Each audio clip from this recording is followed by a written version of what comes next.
Hello, everybody, and welcome to the Council Executive meeting. First thing to do is just record any apologies. I've got apologies from Councillor Eyre and everybody else that we expect is here. So welcome to you all. First agenda item is declarations of interest.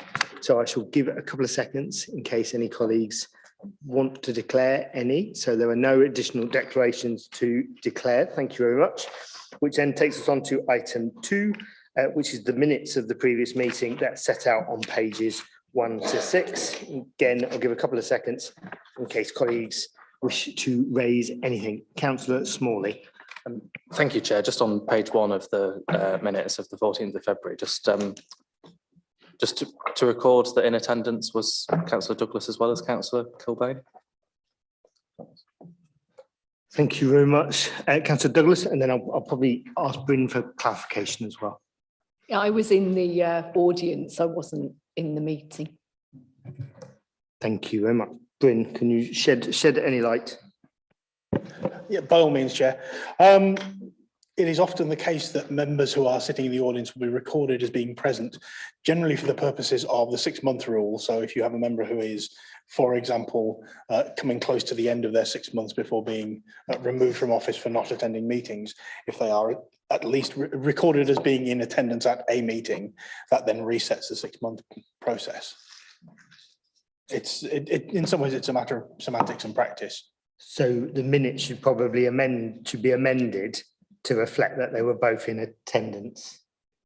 Yeah, we can do that, and then it makes it clear that both members were present. Okay. Fiona is looking puzzled. Is nodding to that, and I think the quirk presumably is that the opposition leader is not entitled to send a substitute, but we allow it on discretion, even though the executive members can't send a substitute. So it's probably unusual if you're here. The discretion shouldn't really be given, but then I wasn't here either. So perhaps Councillor de Gaulle is more generous in doing that. I was more focused on conducting the meeting, to be honest. I'm sure Bryn will pick that one up. Much turn on it, Chair. Thank you very much. Oops, I turned myself off. Any other further comments on the minutes? So obviously we'll make that slight amendment. Are colleagues happy to accept the minutes? I can see either nods or hands. Thank you very much. There's clear consensus in favour of accepting the minutes. So that then takes us on to agenda item 3, public participation. And we've got 5 registered speakers today, 2 of whom are joining us remotely and 3 are with us in the room. So welcome to all of the public speakers. And as normal, they'll each have up to 3 minutes to talk to us. Our first public speaker is Flick Williams, who has registered on agenda item 5, local bus services, issues around bus services and shuttle bus. Hopefully you can hear me, and you've got 3 minutes. Section 13 and 40 of the report. A successful engagement event in January has been undertaken as part of a study to introduce a city centre shuttle. I'm wondering what the metric is by which we are measuring success. The consultation has cost £42,000 to date, and yet strangely, no specific consultation has taken place with groups of disabled and older people, the very clientele for whom the shuttle bus was suggested as a mitigation for the closure of the foot streets to blue badge holders.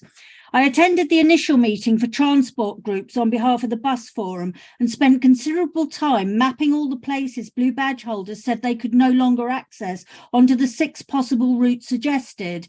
So imagine my surprise when attending the Hilton event that 6 routes had been reduced to 4, and again when the consultation went online a week later, further reduced to 3. What is the explanation for that? As we don't actually have funding for the shuttle service itself, just the consultation out of BSIP funding, what are the chances this project will ever see the light of day? And I take this opportunity to remind you yet again that the time to introduce mitigations when an adverse impact is identified to those with protected characteristics is before enactment of a policy. Nowhere does the PSED say, by all means, having identified adverse impacts, spend 2 to 10 years talking about mitigations in scrutiny committees. I detect with this, as with many other measures to improve city centre access, a lack of commitment or enthusiasm for it. Are we just going through the motions?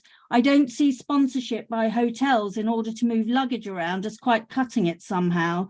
Is this destined to be just another expensive report that gets filed under all too difficult? I very much welcome the programme to improve real-time information on the network and the upgrading of bus stops, particularly those next to the Banana Warehouse and Tower Gardens. Real-time information is important for overcoming digital exclusion. Not everyone has an app on their phone, and bus stops that have audible announcements, such as the one in Fulford, will be hugely beneficial to many bus users. As for BSIP funds being spent on new EV buses, it is disappointing not to have obtained a commitment to purchase ones with layouts that allow for 2 wheelchair users to travel together, which many cities such as Liverpool have done. Similarly, there is an opportunity missed in not ensuring all new buses will have automatic ramps, an important element to reducing the delay at stands and promoting running to time. If we are serious about increasing bus use as we embark upon drawing up LTP4, these issues are central, not peripheral. Anyway, let's see who's sitting in those seats on the other side. I'll have a great deal more confidence about bus services going forward if it is not yourselves. Thank you. Thank you very much for your comments that we'll take into account when we get to agenda item 5. Our second public speaker, who's also joining us remotely, is Joe Coles, and also registered to speak on agenda item 5, local bus services, regards the number 12 service, and you have 3 minutes to talk to us. Thank you. As a local resident and parent who has elderly relatives on both the east and the west sides of the city, I wanted to raise some concerns about local bus services. But I'll start by saying that I'm slightly baffled by the timing of announcements just yesterday that the future of bus route 12 from Foxwood, Dringhouses and Woodthorpe over to Heworth and Monk's Cross has now been secured. I hope it was the importance of the route for residents on the west and eastern sides of the city, rather than the presence of speakers at this meeting or other events in a few weeks' time, that have prompted this change and this timing. I guess it's good news either way. And I'm just not sure that last minute scrambles are the best way to make strategic transport decisions for the city. Bus services are a vital lifeline for city residents, from older people travelling to health appointments across the city to young people crossing the city to see family members or to access education or leisure facilities. We also know that people need reliable and regular services if they're going to use public transport. Hourly services are clearly better than no service at all, but if one bus is missed in an hourly timetable, people can be stranded on the other side of the city for a long time. Imagine a pensioner from Foxwood catching the number 12 to get to an appointment over in Heworth, but then either misses the bus or the bus doesn't turn up. She could be stuck for 2 hours. A half-hourly service would provide proper reassurance to residents that this was a reliable service and one that the council valued. Rather than last-minute announcements about individual bus services, we need an up-to-date comprehensive transport plan. We also need the council to address the transport challenges of the city as a whole, and particularly those living in the suburbs, where good, reliable public transport, safe cycle routes, decent roads, and yes, blue badge access to the city centre are all vital. All of this needs a proper integrated transport plan. And we need the money that there is from the bus service improvement plan to be used as effectively as possible. We know that the makeup of York's population is changing, and with it the need for more reliable public transport. And what is the point of elected councillors who set priorities about reducing the isolation of residents, as in Westfield, for example, but then don't think about how they're actually going to deliver on that? This current administration has had 8 years to look at transport strategy, to come up with a proper plan and to properly sort out bus services. Are they more suited, perhaps, to endlessly asking people what they want rather than delivering it? We need some proper vision for transport in York that puts residents first and keeps the city moving. Thank you. Thank you very much, and we'll take your comments into account on agenda item 5. Our next 3 speakers are with us in the room. The first is Kieran Cross, also registered on update on local bus services on the number 12 service, and you have 3 minutes when you're ready. Thank you. My name's Karen and I'm a local resident and regular bus user with my family. My local bus services are the number 4 and number 12 services. Tonight, I want to speak particularly about the number 12 service. Whilst I'm pleased this week it seems the service has been saved till 2025, I know many residents that I've spoken to in recent weeks and months in areas like Foxwood and Heworth are extremely concerned about the cuts we have seen to this service, and they want guarantees and assurances that we will not see further cuts to the local timetable and provision, which has already seen services drop from 1 bus every half hour from Foxwood and to Foxwood to 1 bus an hour.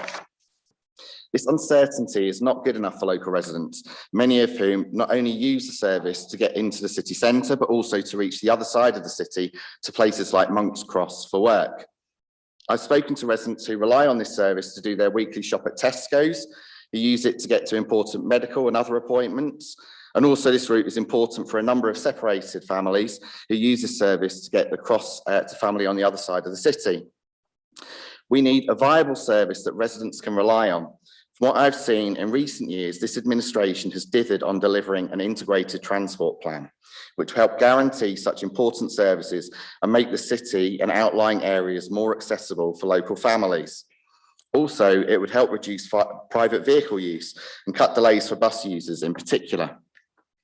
Any delays to services are unacceptable when you're depending on 1 service an hour. For me, we need to see a change of leadership in York, an administration which takes delivering an integrated transport policy seriously. Thank you. Thank you very much, and we'll take that into account on agenda item 5. Our 4th speaker today is Councillor Webb, also registered to speak on item 5, local bus services.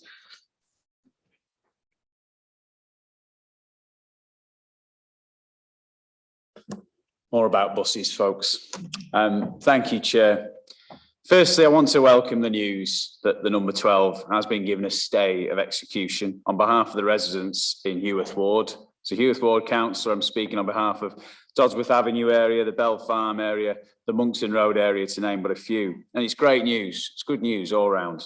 Myself, Councillors Perrott and Douglas, held a meeting alongside Rachel Maskell MP at St Wilson's Church recently. And we really did see the strength of feeling in support of this service. It is rare as a local councillor, and I'm sure you'll all know, that people are queuing up at the door to talk about local politics, but this really did get people engaged. Residents from all walks of life talked about the importance of this service. For many, it was a lifeline against loneliness, a way to get into town, a way to get to Monk's Cross. I was on it myself the other day to get to the football. Residents also spoke about the need for the bus for commuting to work. And one point that did come up that I want to raise is the fact that because over the last couple of months, we've had a situation where we've had different providers, it means that if you're getting a connection, it's costing you a lot more. And that's something that is a barrier and we need to take account of and need to think about for some of our more vulnerable residents. Overall, we need a cheap, reliable and regularly available public transport. It's good for people's well-being, it's good for the local economy and it's good for the planet. I've seen Councillor de Gorn's use it or lose it comments, and whilst I can see he's expressing the opinions of the bus company, I hope that we can work cross-party moving forward to support our local residents to make use of services.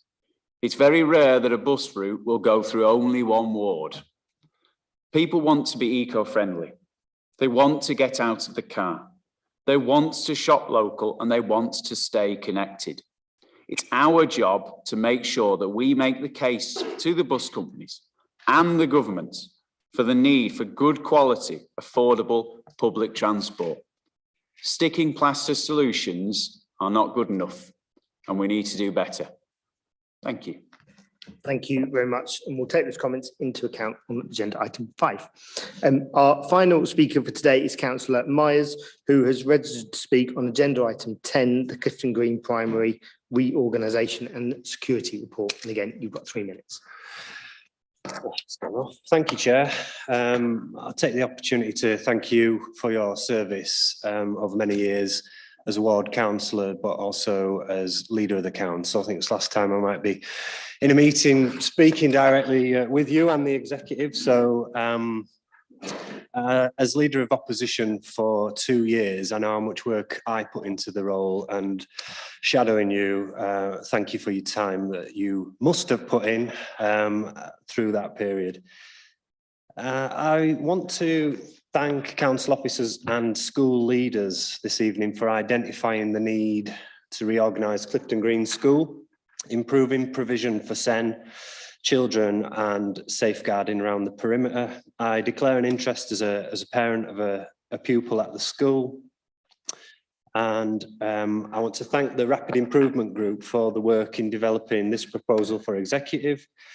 In meeting with the head as a ward councillor, I understand the issues around the school's perimeter and so really support the recommended option. There are safeguarding issues and there's a real need for this to happen and happen quickly, proceeding at pace, and I hope the works can be done within the timescale described. So I want to come and place on record mine and Councillor Wells' support, whilst also outlining taking the opportunity to outline the improvement that we've seen in Clifton Green School, and to say that the teachers, staff and the governors are doing an excellent job. I've got a question to ask about basic needs capital fund. There's a significant amount unspent in there, and I would want to ask if and how that gets identified around the city for future improvements. It's the 8-point-something million in the capital basic needs fund. I would also like to note that on a wider point, it's a renewed period of renewed interest in the questioning and concern nationally and locally of the management of academies and the model that they use. And I feel that as decision makers tonight in the executive and going forward, the City of York Council, directors and officers can help boost the appeal of local authority schools and their governance model, which I firmly believe is better for transparency, accountability and financial stability, as well as giving children, of course, well-rounded education. So with that tiny quip at the end to say more local leadership to highlight the appeal of local authority schools is a good thing. I would ask you to support the recommended option. Thank you. Thank you very much for your comments. So we'll take them into account when we get to agenda item 10, and just to thank you as well for your personal comment at the start. So we will now go on to the next item, having had all of our public participants, which is the forward plan. So this starts on page 7 to 8. And I'll give a couple of seconds in case anybody wants to raise any issues with the forward plan. If not, can I please see if we're happy to accept the forward plan? So it's clear consensus. Thank you very much in favour of accepting that item. So that then takes us straight on to agenda item 5. Update on local bus services, and this sits between pages 9 and 22 in our packs, and you'll also see we have copies in front of us, but it's also been published in an agenda supplement that relates to update on local bus services, which I'm sure we'll be introduced to in a second. So I'm going to hand over to James and to Michael. Thank you, Chair. So this is an update to the report we brought to Executive in December last year. York's been fortunate to secure significant funding. So we've secured the 11.3 million for electric buses and 17.5 million from the government's bus service improvement plan process. So that's obviously very positive news, but the December report was actually triggered by the challenges facing the bus service nationally and the pending withdrawal of government funding in March this year that goes direct to bus operators. So at that meeting in December, you set the principles of using some of that basic funding that the council has to support buses to where possible to maintain the routes or the network rather than necessarily the frequency, as that was the best way to build back services post-COVID. As obviously if routes are lost and people don't use them at all, then building back from that point is obviously much harder. Since December, the government have announced that their support that goes direct to bus operators will be extended to June this year. But as you've heard from public speakers, bus services continue to struggle in some places. So I'm just going to address some of the comments made by some of the public speakers, and then I'll pass over to Michael to give you an update on some of the things that him and his team have been doing. So just to clarify, the consultation cost was actually 14,000, not 42,000. The total cost of the feasibility study and the business case that is being prepared is the 42,000. So just to clarify, there's some detail in the figures there that we shared to scrutiny colleagues, but we can expand on if needs be. And also page 24 of the annex actually shows that there is a trial of the city centre bus shuttle within the BSIP funding. So there is actually a trial as part of that BSIP agreement. The timing of the decision, as you will no doubt remember, in December time, you gave me the delegation to award short-term contracts, which is for a procurement reason, because it takes time to procure a long-term service contract. So the contracts are for 2 years. So that's why the decision was made when it was, because we did short-term contracts, we went out to procurement, and we did those as quickly as we could. So that's why the decision was made when it was. As you will all know, we are working on transport strategy. You approved that to go out to consultation very recently, and there are a series of workshops on our transport strategy at the moment. And indeed, the BSIP and the plan that is annexed to this report is obviously part of that transport strategy. And then the final point about the cost and different operators, part of the BSIP package, again, mentioned in Annex 1, is about looking at single tickets and tap on, tap off across operators. So I'll hand over to Michael to talk through some of the things that have happened since we were here in December and the positive steps taken. Thank you, James. Good evening, Paul. Just picking up on the paper, the situation in the bus industry remains challenging. Many of the challenges that were raised in the December 22 paper remain valid now. I think we are seeing some improvement, but many of those issues remain valid. And I think that is reflected in what James said, with the government continuing their support now through till June 2023 and recognising many of the challenges that are affecting bus services nationally. I think we are well placed in York to ride many of these issues out. I think we've got the opportunity to develop the network. I think we're already seeing a degree of stabilisation. As we discussed in the December paper, operators are obliged to give us 70 days notice as a transport authority of a change of service, and then that's made public at 40 days. Recently, the Transport Commissioner reduced that to 28 days. In looking towards the March date, which was the original date where bus support was to finish for operators from government, we did receive very few service change notifications. So that suggests that a number of the actions that we've taken since December and the patronage levels within York were reflecting the operators had reached a stable position. And I think that is reflected in the service, because we're seeing no further significant, we see minor tweaks on the services, and that's probably to be expected at any time, but we're not seeing significant changes, which we were seeing in the last 6 months of 2022, where the services were under significant pressure. So I think we can see that we are getting to a point of stabilising the network. I think the step now is to really improve the network and to get the patronage numbers back to where we need to be. And that is one of the key elements of the BSIP funding, which we have discussed in the last executive report and obviously in this report today. The driver situation is improving. All operators tell us that in discussions with them, and a number of operators are now at full employment of drivers for all of their services. A number still have work to do, but certainly the situation is improving. In terms of actually delivering on the BSIP, I think it's quite useful to know we actually had the Department of Transport bus reform team visitors here in York at the end of February. They came to speak to the team here in the Sustainable Transport team. They spoke to some key members and they spoke to some of the operators. And I think they went away with very positive feedback to us in terms of how York is performing on buses and a number of the steps we're taking through BSIP to deliver. And I think that's a really big positive for York, that is being recognised at government level.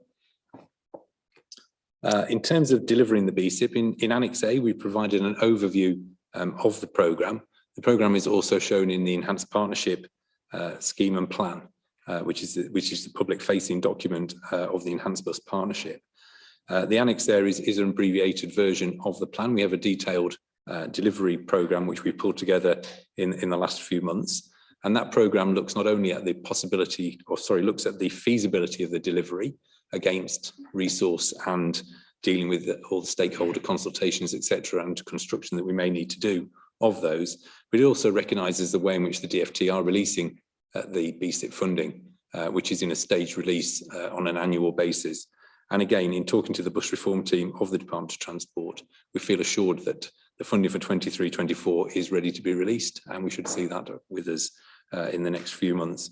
And the funding that we received in late 2022 will roll over, and the programme reflects how we will deliver across the next 2 years in delivering the overall BSIP programme and in working with the Enhanced Bus Partnership. In terms of bus support, as James mentioned, we obviously work to support the 12, 13 and 412 on a short-term basis. And clearly, as I picked up earlier, the operators are only obliged at the moment to give us 28 days notice of any service change.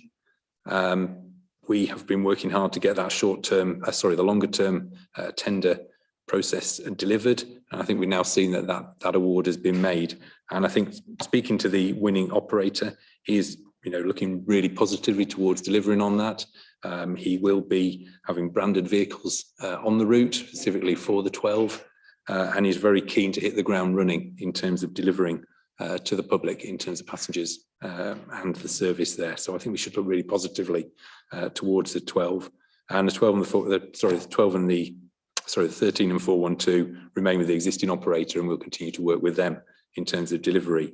The city centre bus improvement study is underway, and the consultants will be reporting quite soon in relation to their initial findings on that. And I think we pick up in the report there a lot of work around improving some of the bus stops in the city, which I think is one of the key things, that people need to have a really good passenger experience, and that extends not just to the buses, but to the bus stop environment that they experience as well. We're also well placed to place our initial order for additional real-time information screens. I know my colleagues have been discussing with members potential locations. Many of these new real-time information screens will be battery powered, which means we have a much rapid deployment of them rather than requiring a power supply to be brought to a number of bus stops. So it enables us to put them into locations where we previously wouldn't have been able to, but also enables us to deploy them much quicker. So I think that is a really big thing, and we will start that deployment off really quickly, and then there'll be a further deployment of them later in 23-24. In terms of electrification, obviously the electrification of buses is coming through a separate fund, is coming through the Zebra funding stream, and is not directly related to the BSIP funds which we've received. Speaking to First, who are obviously delivering on the Zebra programme for us, they're very positive. They're working very hard to get the depot now ready. With the additional funding they have received, that will make that depot fully electric. They're looking to carry out the necessary infrastructure changes now, so we can start to see delivery of the new electric buses in late 2023. In terms of the city centre bus shuttle, as you're aware, we have commissioned consultants to undertake a study into that and have undertaken public consultation. And we anticipate to receive a report in the next few weeks, where we will be in a position then to report back to members in terms of the findings on that. In terms of Poppleton Park and Ride, as has been sort of put into the public domain now, we have been working with First to reopen that.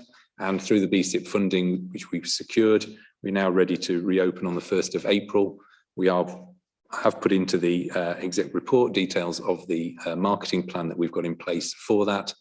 And we have discussed with First that clearly we need to make sure that not just patronage on Park and Ride at Poppleton starts to return, but actually we look at how we get, how we promote the overall Park and Ride product much better.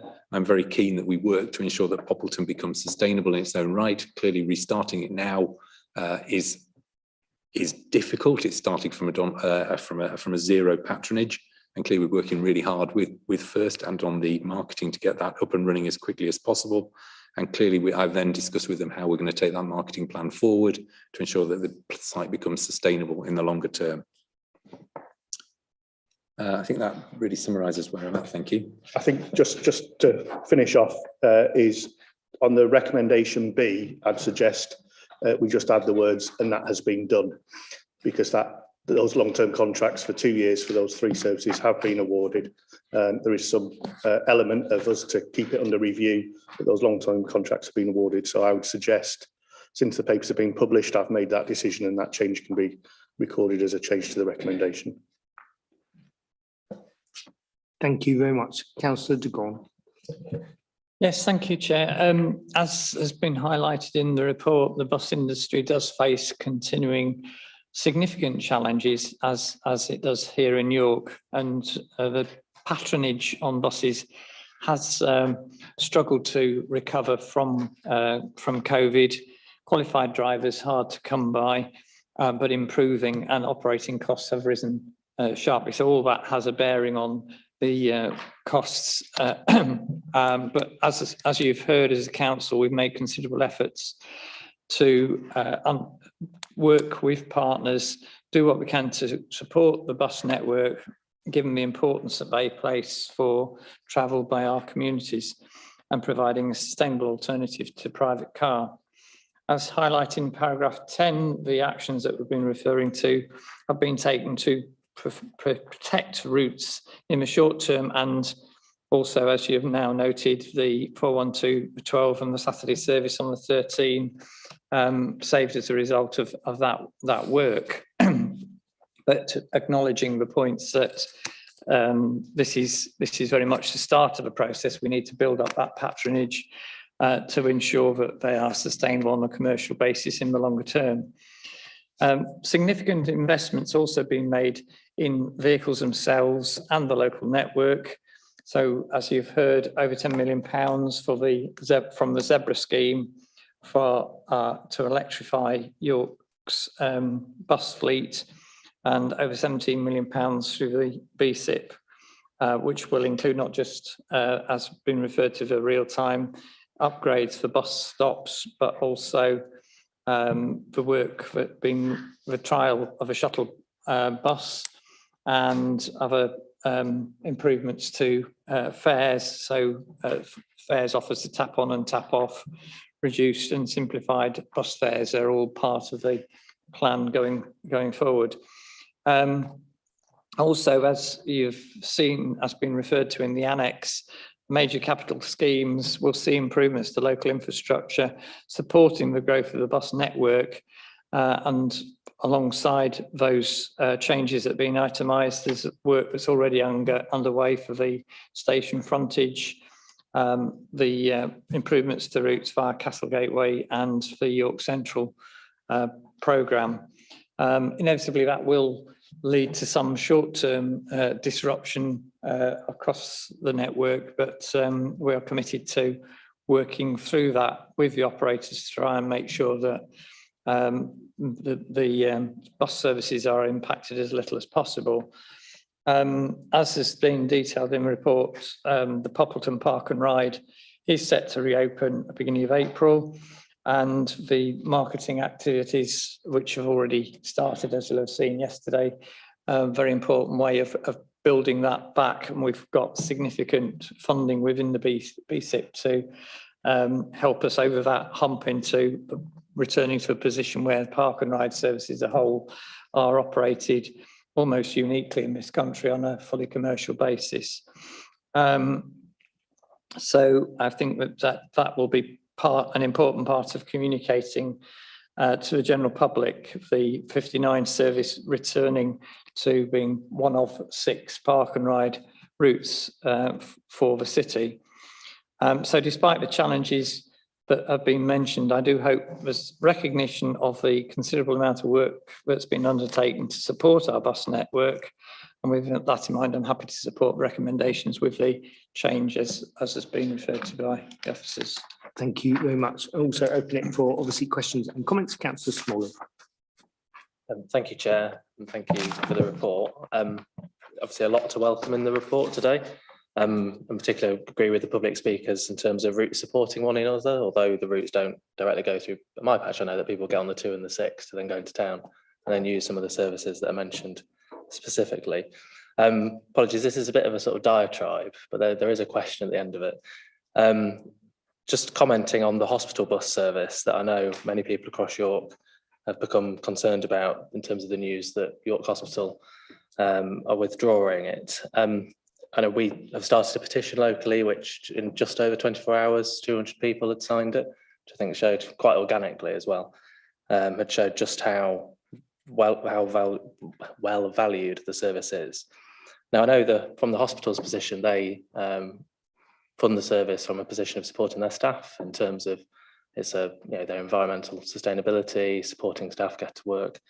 Completely understand that, but I guess from my perspective, and I guess as a city council here today, we also have to, I guess, be concerned about those that otherwise use the bus as well as staff. So patients, visitors, and those that use the hospital bus that aren't actually, their final destination isn't the hospital. So whether getting off on its route through Rawcliffe, Clifton, or Clifton Without, or to other areas. So I've used it before to get to York St John because it's very close to the York St John University campus, for instance.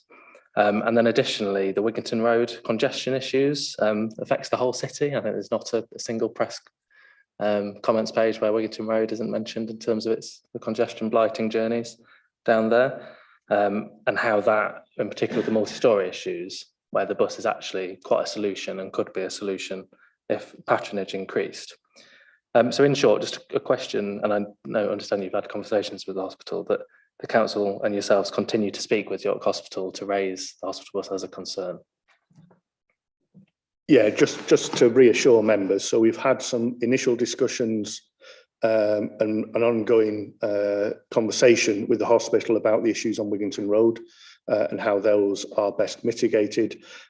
Since the hospital announced their decision that they were withdrawing their funding to First for the hospital bus, I've also contacted the hospital myself to say, is there some negotiation we can have about what we can do to safeguard that service? So I'm due to meet with them very shortly to discuss how that service can be reviewed and are there options for the council and the hospital to work together. And it's early stages in that discussion, but yes, that's the sort of approach we are taking. That's reassuring to hear. Thank you, James. I'm going to go to Councillor Douglas and then I'll come back to Councillor Waller. Councillor Douglas. Thank you, Chair. And goodness me, is this an important issue, isn't it? Bus usage, public transport and the pressures it's under, but we haven't really mentioned the broader concepts of how it affects our economy, people's access to their social life and well-being, and also the impact that heavier reliance on private vehicles has on the environment, and it's so intertwined. And I really am a bit disappointed to hear that First is mentioned so often. Of course, they're a very large operator in the city, but there are other operators, and I think over-reliance on First, and also with the EV fleet just being within that operator, that's not going to get us to all electric either. So there are a number of issues that need to be considered here.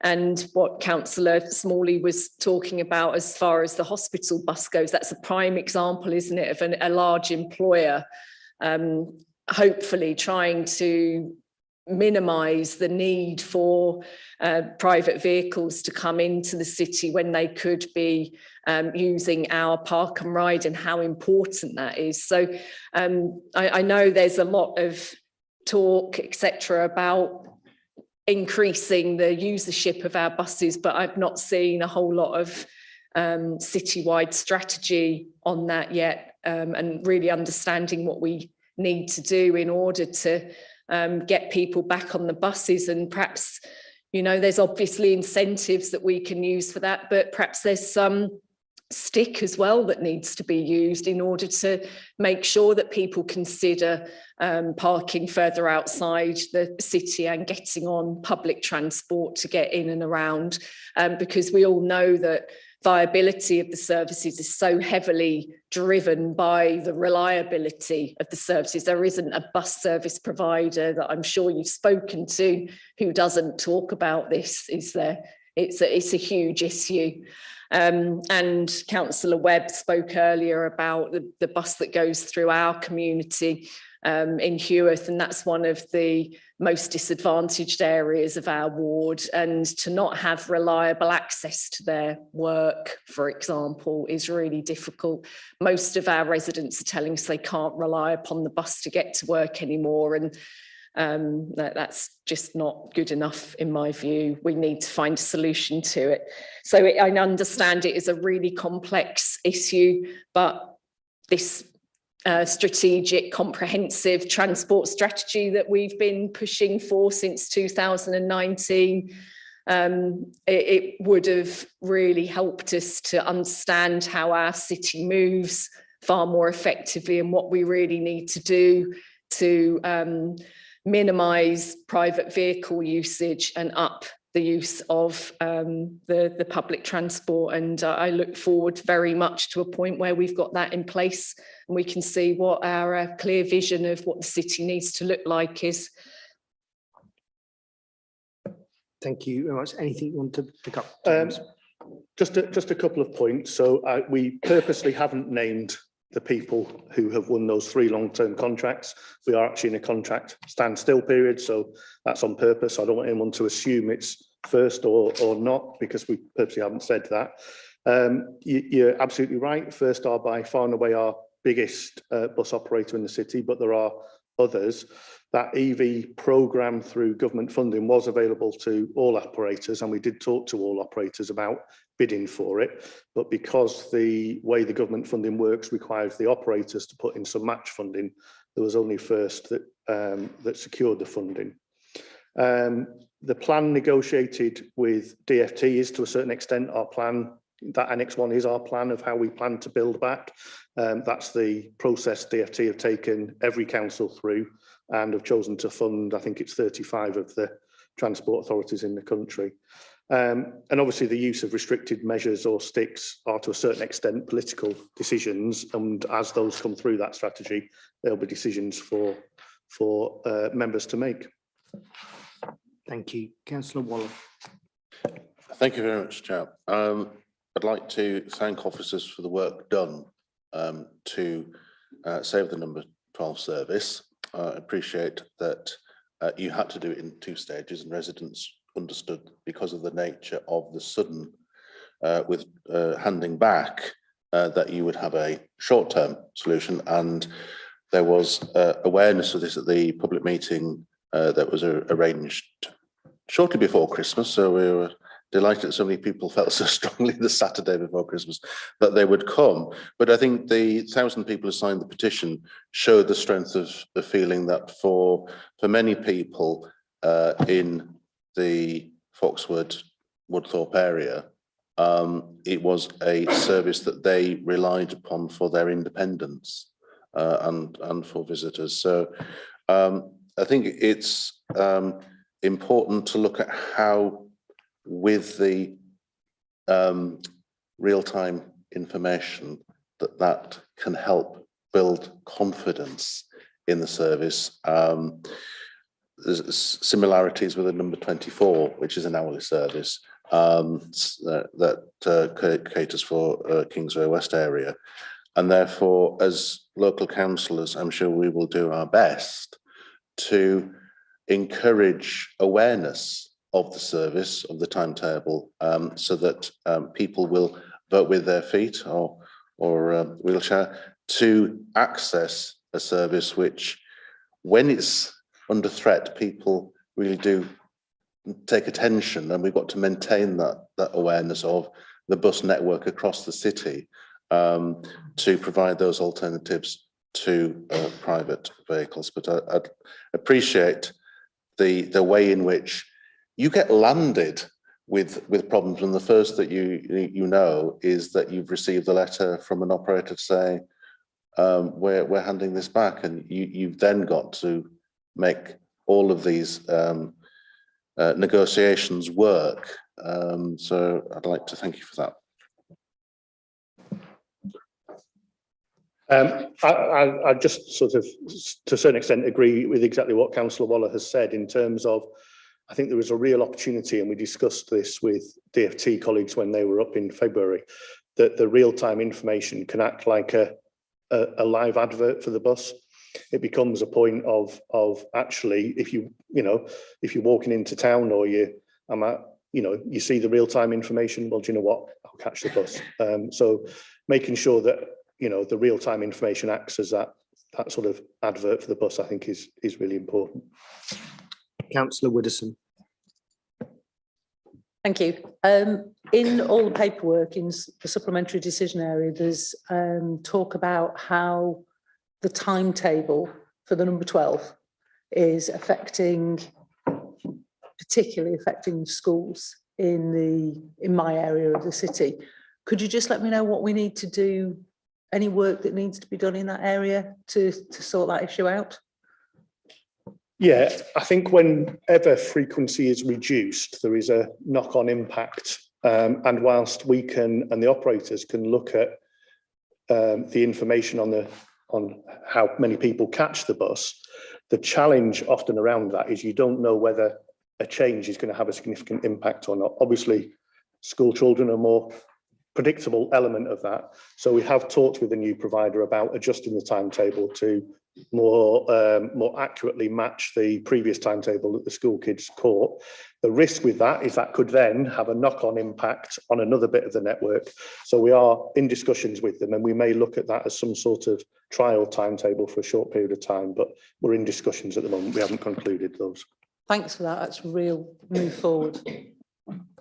Thank you very much. So there are no further hands. So we've got the recommendations in front of us on page 10, obviously with that slight update to James that reflects that 8B has been done. So will be tweaked slightly. So can I please see colleagues that are happy to accept those amended recommendations? So that's clear consensus in favour of accepting those. So thank you both very much. And that then takes us on today to agenda item 6, which is the Neighbourhood Plan, Examiner's Report and Decision Statement. And this starts on page 23 and runs to 118 in the pack. And I think I'm going to Neil first, who I'm sure will then introduce the team as well. Thank you. Thank you, Chair. I'll just comment that the report was considered by the Local Planning Working Group, and they gave their full consent for it to come forward to Executive with a recommendation to adopt and proceed to the referendum. The Local Plan Working Group, and particularly the members associated with the Strensall ward, wanted to make clear the authority and their personal condolences to those long-standing members of the community that have made contributions to the development of the neighbourhood plan, but had deceased during the process, and they asked that their contribution be noted in the plan itself, and officers will pick that up because we've consulted on that in the meantime. So that's the outcome of the Local Plan Working Group, and I'll pass to officers to talk about the report in front of you today. Well, thank you, Neil. Just to give a brief outline of the process that we've gone through so far with the neighbourhood plan. Work started on the neighbourhood plan in July 2015, when the Parish Council agreed to pursue a neighbourhood plan for the parish. The plan's been through the formal stages of production and consultation in line with neighbourhood planning regulations 2012. The latest parts of this were the submission to Council in June 2021. And the public consultation took place between 15th November 2021 and 7th of January 2022. In total, 14 representations received to the consultation process, and Rosemary Kidd was appointed examiner following agreement between the Council and Strensall with Towthorpe Parish Council. The examination started in April 2022, and the examiner highlighted a number of issues for consideration. The main one being the future of the Queen Elizabeth Barracks at Strensall. As we know, the barracks was allocated in draft local plan as a strategic site, ST35, with an estimated yield of 500 dwellings. However, the HRA assessment 2020 identified major problems in terms of the impact the development on Strensall Common, and the site was subsequently removed from the local plan through the proposed modifications in 2019, I believe it was. It was felt important that the neighbourhood plan did have a policy approach to guide any development on the barracks should housing come on the site through the allocation go back into local plan, or an application coming independent of the local plan for housing on the site. This was linked to the local plan position and the examination to local plan, which took place in phases 2, 3 and 4 last year, in between May and September 2022. The barracks in particular was discussed in detail during phase 3 of the local plan hearing sessions in July last year. It was decided with agreement between the council and the parish council and the examiner that until a clear steer was given from the local plan inspectors for the future of the barracks, that a short postponement would take place in the examination into the neighbourhood plan. This lasted about 6 weeks, postponement. In the end, there's no conclusive approach decided through the examination of the local plan into the barracks, at the phase 3 hearing sessions. Consequently, the neighbourhood plan examination took place in terms of generic policy for the barracks, which is a general policy that would be used if housing came forward on the site through an allocation, or again through a freestyle application on the site. This policy was agreed by the inspector, the examiner, sorry, and the examination inspector report was made final in October last year, and that's included Annex A to this report.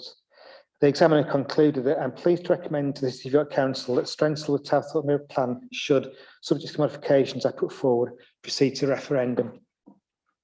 The examiner's recommendations and officer's responses are set out in the decision statement, which is set out in Annex B to this report. Just a couple of minor issues since this was produced, that we decided that in the section on other information, to aid clarity, the referendum version of the neighbourhood plan will include policy number in sequential order, so that where an occasional policy was taken out of the neighbourhood plan through the examination process, the policies in the referendum version of the plan would follow on. So there'll be some minor renumbering policies in the final version of the plan. And also the date referendum is set for the 34th of May this year, and further details will be published in due course in line with timescale set out in the regulations. In addition, in terms of recommendation 2 of the exam report, an updated HRA and SEA screen determination has been provided, and this will be updated on websites in due course. The referendum has been set as 34th of May 2023, which will coincide with the local elections. This date has been discussed and agreed with the Electoral Service Manager and Director of Governance. It would make a logistic sense to hold the referendum on the same day as elections, because it would reduce significantly costs in terms of poll stations, staffing, etc. This saving could be up to about 10k potentially. This will be the first available date following the pre-election period that we could hold the referendum anyway, and it would coincide 49 days from members deciding, hopefully tonight, to approve the report. That sits comfortably within the 56 days limit allowed by the regulations. Both Strensall Parish Council and the Planning Agency have agreed to this proposed timescale for reporting the examiner's report, decision statements, and members agreeing to take the plan to referendum. The recommendations are set out in paragraph 2 of the report, and hopefully members agree the report tonight. We'll move forward to referendum on the 4th of May. Thank you. Thank you very much. So I'll open it for any questions and comments from colleagues. Councillor Mason. Thank you, Chair. Just to welcome the report. I know huge amount of work's gone into the back end of making all of this happen over a fairly lengthy period of time, and obviously thanks to the parish councils that have given up a lot of time to push it forward. And I think what Neil said is sad, but hopefully the people that have put so much effort into this can be acknowledged in some way, and they obviously leave an important legacy. And one thing that crossed my mind before I say I'm happy with the recommendations was I wondered if you have to take ID to vote for the referendum. I wasn't sure if that was that'd be an interesting one from Bryn, and who knows what it will do for turnout. It might push it through the roof in Strensall. But apart from that, I'm happy to move the recommendations. Thank you very much. I can't see any other comments or questions on this one. So we've got the recommendations in front of us. Can I please see from those that are happy to accept those recommendations? That's clear consensus in favour of accepting those. Thank you very much. Did you want to mention? Just to say that, curiously, you wouldn't require ID for the planning referendum because it's not being held under the auspices of the Representation of the People Act 1983. Just to add complexity to complexity. I'm sure that those that turn up to the polling stations in Strensall without ID will be delighted to know that they can vote in the neighbourhood referendum. Providing they're in the area. Thank you very much. Obviously, we'll pick that up with the later agenda item on the elections as well. Thank you very much. So that then takes us through to agenda item 7, which is the Children's Mental Health Review. This starts on page 119 and runs to 134 and comes to us with a number of recommendations from scrutiny. And I think Jamila and Councillor Webb are both going to present this report to us. So I don't know who is going first, but I'll hand over to both of you.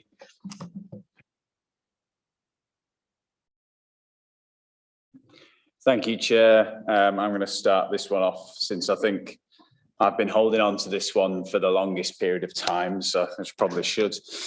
Firstly, I'm really pleased to be able to bring this report to you, and I'd like to thank officers for their support in helping the Children Education and Community Scrutiny Committee in the research and the writing of the report, but also for Democratic Services, and in particular Jane Mellor, for doggedly getting this on the forward plan before the end of the new municipal cycle.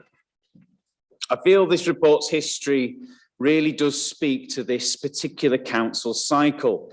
The scoping report was first outlined with myself and Councillor Taylor as chair of CEC Scrutiny in February 2020, before the COVID pandemic and lockdown. At which point, of course, this review sort of went on ice for a bit, and it was then resurrected by myself and a new chair post-pandemic in a very different council and a very different set of issues facing children's mental health. COVID-19, isolation, lost learning, uncertainty, they'd all taken their toll on young people, but also taken their toll on the services to help those young people and, of course, the officers' time available to commit to dealing with this particular review. As such, we changed tack and basically started again. Then, due to a packed committee work plan dealing with everything else and more I've outlined earlier, it was delayed until now. I'm now on my 3rd chair of Children Education Scrutiny Committee, but we got there in the end. In the original report taken back to scrutiny, you will see that there was a number of recommendations made, and as you can see, from the covering report, Jamila and others have highlighted what has been going on in the background as a result of the recommendations and other council commitments since then. Obviously, this has been a slow burner. So I just briefly want to say on the recommendations. On recommendation 1, there's a little clarity on what has been done to provide a clear measurement of children's mental health in York, and I hope that this develops over time and only gets more embedded, and it will be very valuable. On number 2, as the ICB and ICS form, it's essential that we look at what we can do to make sure children only have to tell their story once. That can be a real challenge for a lot of young people, and hopefully the more we can do to support that and work with our colleagues in health, the better that'll be.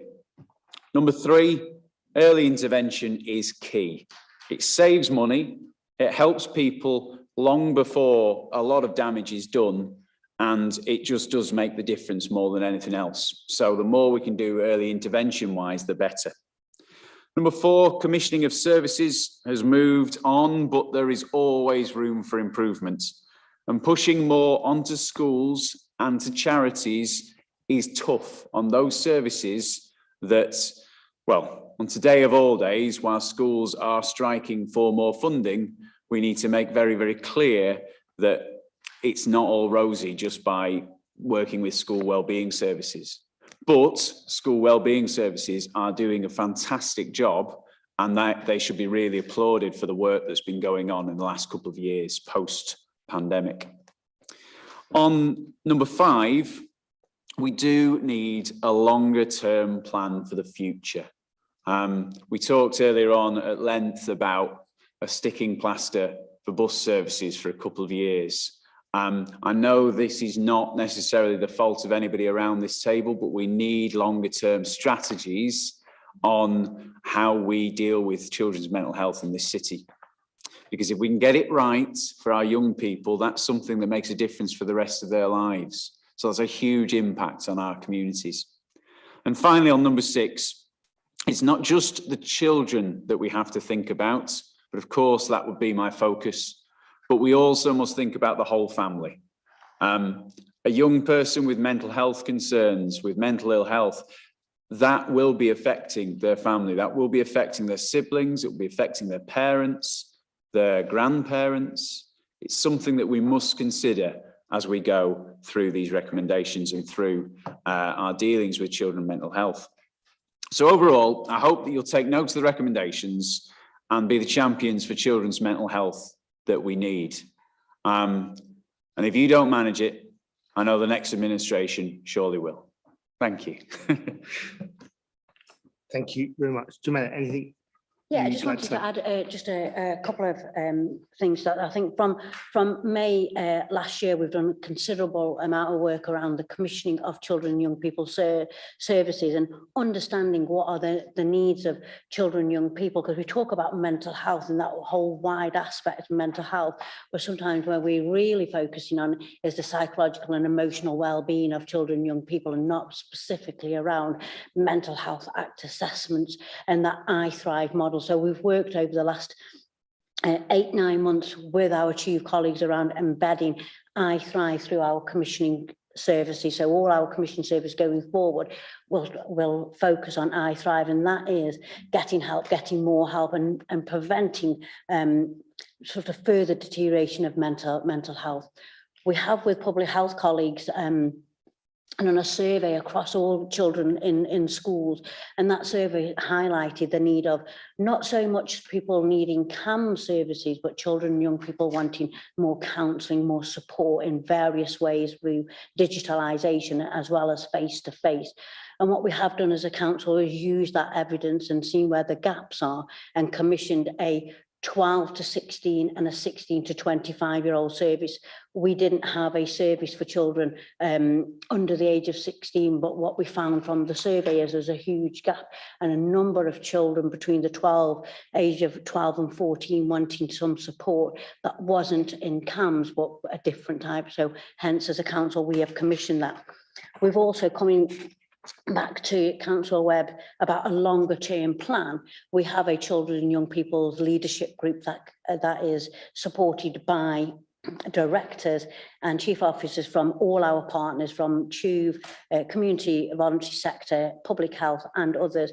And we do have a clear plan now in place to carry on improving services. That's to improve our early intervention services, because I totally agree with Councillor Webb. That is the key to supporting a lot of our young people. Improvement of extended access, so access into further services and improving those. System approach to trauma care. I think people talk about trauma a lot and trauma-informed practice, but we want to really embed what that is so people understand the difference between behaviour and psychological and emotional support. And that's something that we really as commissioners want to embed. Effective risk management, and then improve the level of engagement and co-production. I know our children's colleagues did a lot of co-production with SEND, and it had a real focus on how children wanted their services delivered. We want to use that that way of co-production into mental health services. And finally, the workforce. So along with our ICS colleagues and TUV colleagues around what does that workforce look like in the future if we move into more early intervention and support. We have actually recruited an all-age head of service, so for commissioning, because I think Councillor Webber is right, it's about an all-age approach, the adults in family settings, but also our adults leaving our care service, and what support do we provide those. So I just wanted to make sure that we understood the journey that we've been on. We still think that there is work to do, and we will carry on improving. But from a commissioning point of view, we have that clear evidence, clear commitment on the I Thrive model, and some of the services that we are bringing in with our partners is based on evidence. So we know that they work and know that children have used them and really progressed them. One element that we are working with at the moment with our primary GPs, primary health colleagues, is around a digital model, because what we're finding through some of the data that we've collected is that majority of children and young people actually go with their parents to the GP as their first point of access, and that's when they get referred into CAMS, and sometimes that wait can lead to deterioration. So we're working with Nimbus Care at the moment to say what digital offer can we embed into primary care to support our children and young people at a very early stage. Thank you. Thank you very much. Open the item for any questions or comments. Go to Councillor Waller first. Thank you, Chair. I'd like to thank everyone who worked on the scrutiny report. It's helpful to have a subject considered in depth and to have clear recommendations. I'm very happy with the recommendations. I've been meeting with York Mind on the Your Mind project, which is about getting information to young people, and very much co-produced with young people in mind, and also part of the feedback about what it is that they want to receive, but also making sure that everything connects with that. There's a plethora of websites. It's good to have one way in, and also the development of I must get this pronounced, ChatChit, which I think is about enabling those conversations to take place for awareness raising and those questions that young people want to ask in a safe environment. I think this work very much does take on board the increased challenges that have come through COVID and lockdown. And that was very much touched on last night in here with the Health and Wellbeing Board, considering Health Watch's updated children's mental health report. And I think there's considerable overlap, awareness that it's not the council working on its own, it's about partners, and those different partners experiencing different pressures. As a school governor, I'm very aware of the value that schools put on the schools wellbeing service. And I think with the changeover of the NHS, I was very much putting a lot of pressure on ensuring that it continued, that there wasn't a cliff edge with that. And indeed, yes, last night it was mentioned that there's a second team coming forward in development, which I think will provide that backup to pastoral teams in our schools. So very much support the intentions of this, and very much support the principle of early intervention, that the more that can be done to help resolve issues earlier on, then I think that's beneficial to the young person, their family, and everyone around them. So I think that's an intention that we're all wanting to work towards. So I'm grateful. Thank you. Thank you very much. Councillor Douglas. Thank you, Chair, and thanks to the committee and officers for this. It is really very informative, and I think it's really positive to see there's been such moves made to improve access to mental health and wellbeing support for young people and children in the city, because it's not that long ago, really, there was none. There really was none. And in fact, I didn't really expect to be speaking about this evening, but I should declare that I set up a charity called Big Futures Foundation that looks at early intervention on mental health and wellbeing for children and their families, but from age 5. And so I'm going to speak about the early intervention. We're talking about 12-year-olds as being the younger end here, but of course the impact on a child's life and their ability to access their education starts far earlier than that, and our primary school colleagues are seeing that very early in schooling. And so I think I'm glad to see the progress made, but I think perhaps we need to have a think about the earlier stages of life as well. And in relation to that, the other aspect is how the availability of adult mental health services impacts children and their mental health as well, and their ability to turn up at school and ready and able to learn. We know the huge impact that parent carers' mental health can have on the well-being of children, and I see that regularly. So thank you for what you're doing, but I would like to see it go further now, and look forward to York really embracing the early intervention and from a very much earlier stage in children's schooling to, and this is the way I see it, I want to see every child make it through school till they're 18. And we know that if we don't get this right early on, that doesn't happen for everybody, and we need to make sure that we're doing the most we can. Thanks. Thank you very much. Councillor Runciman. I just want to reassure everyone that the Health and Wellbeing Board has a priority of mental health and always has since I've been chairing it, which is for some time now. And also that my concern has been the transition from childhood to adulthood. So not just up to 18, but going through 18 into adulthood, because there is a change then, and it's sometimes a very tricky change. I'm glad that both Councillor Webber and Councillor Waller mentioned online support, and Chatchit indeed is very good. I've had a good look at it. Mind introduced me to it, and I think it's a very good initiative. But I also want to add that we've just appointed 2 co-chairs of the Mental Health Partnership. And I think that will be very productive. And I will certainly be hoping that that will have a focus on that transition from childhood to adulthood, which can be a very tricky one.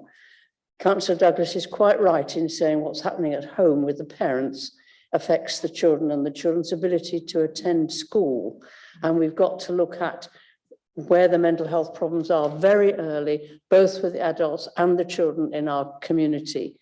Our mental health hubs help to do that. This administration has invested money in mental health the last few years, and I think that the route we're on at the moment for early help and prevention is absolutely the right one. Thank you, Chair. Thank you very much. Councillor Webb, do you have any comments or conclusions before we look at the recommendations? Yeah, thank you for everything everybody's said. Really, I think it's warmly welcomed. We're politicians. We all love to chat shit, don't we? So I think it is really, really relevant that we talk about that. The online mental health that's been provided by Your Mind is really, really important. The one thing I'd say, back on what Councillor Wallace said about partnership. We hear the word partnership all the time in the council, because it's code for we haven't got the money for it, so someone else needs to do it. And what I would really say is, yes, partnership has to be real, and we need to make sure that we involve our health colleagues. But our role in this is often being the champions that I spoke about, and making sure that we're constantly battling for our families, for our vulnerable young people. And I hope that as councillors from across the council, I hope that we keep doing that as best we can. So thank you very much. Thanks for your support. Thank you very much. I'm just going to ask Bryn quickly. So we've obviously got the recommendations through scrutiny, just the process of us agreeing scrutiny recommendations. Yes. My apologies, yes. So yeah, you are agreeing the recommendations as presented by scrutiny and thereby incorporated into your report. So they are listed on pages 123, 124, 125 and 126. And as said, to incorporate that into our report. Can I please see if colleagues are happy to accept those recommendations? So that's clear consensus in favour of accepting them. And just to add my thanks again to the Scrutiny Committee and the work of the task force over a considerable number of years to get us to this point. Thank you very much. And also, given the conversation at the start, I know Councillor Daubney as chair is in attendance but hiding at the back corner. He's very shy. That's what it is. Which no doubt will be reflected in the minutes as well. Thank you very much. Thanks.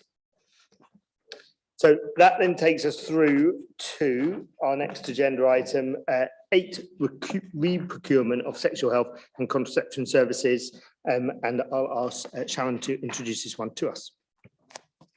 Thank you, Chair. Yes, the purpose of bringing this report to Executive this evening is for a decision on how we now proceed to re-procure our sexual health and contraception provision.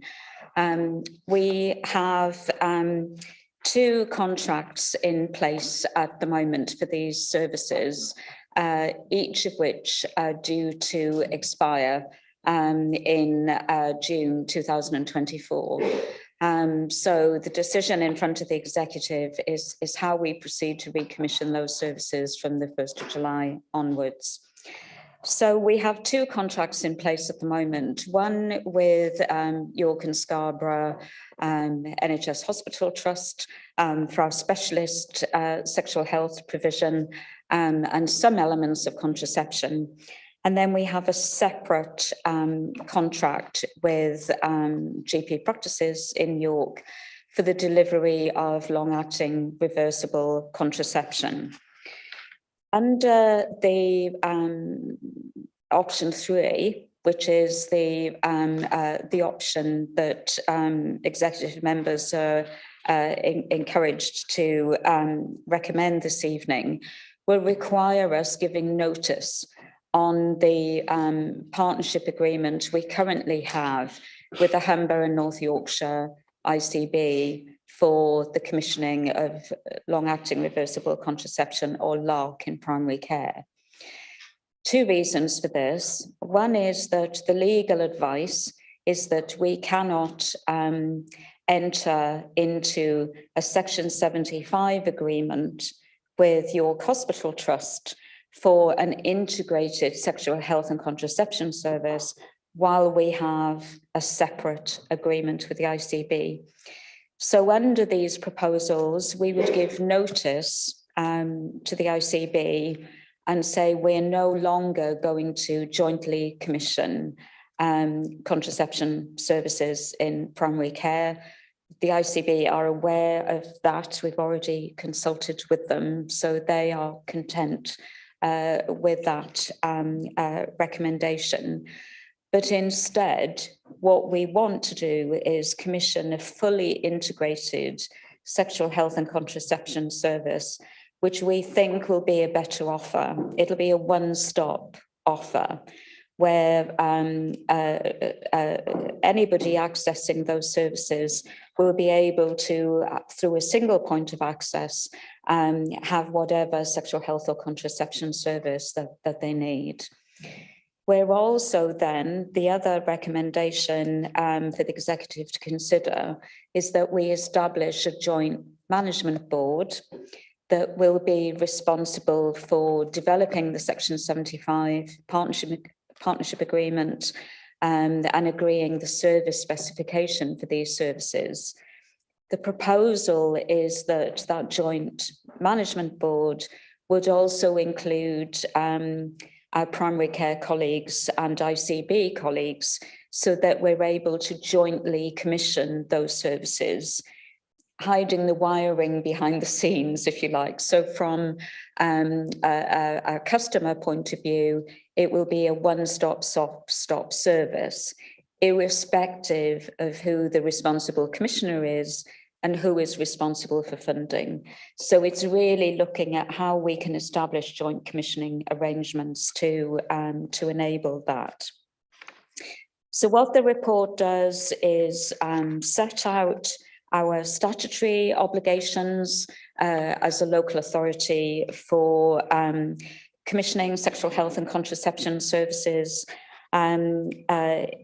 sets out the advantages and disadvantages of the various options in front of you, also sets out the legal undertakings for each of those options, and recommends option 3, which is the partnership agreement with the trust as our preferred option, but with a backstop position that if for some reason, which is very unlikely, we're not able to agree a partnership agreement with the hospital, then we would still be required legally to go out for competitive tender for those services.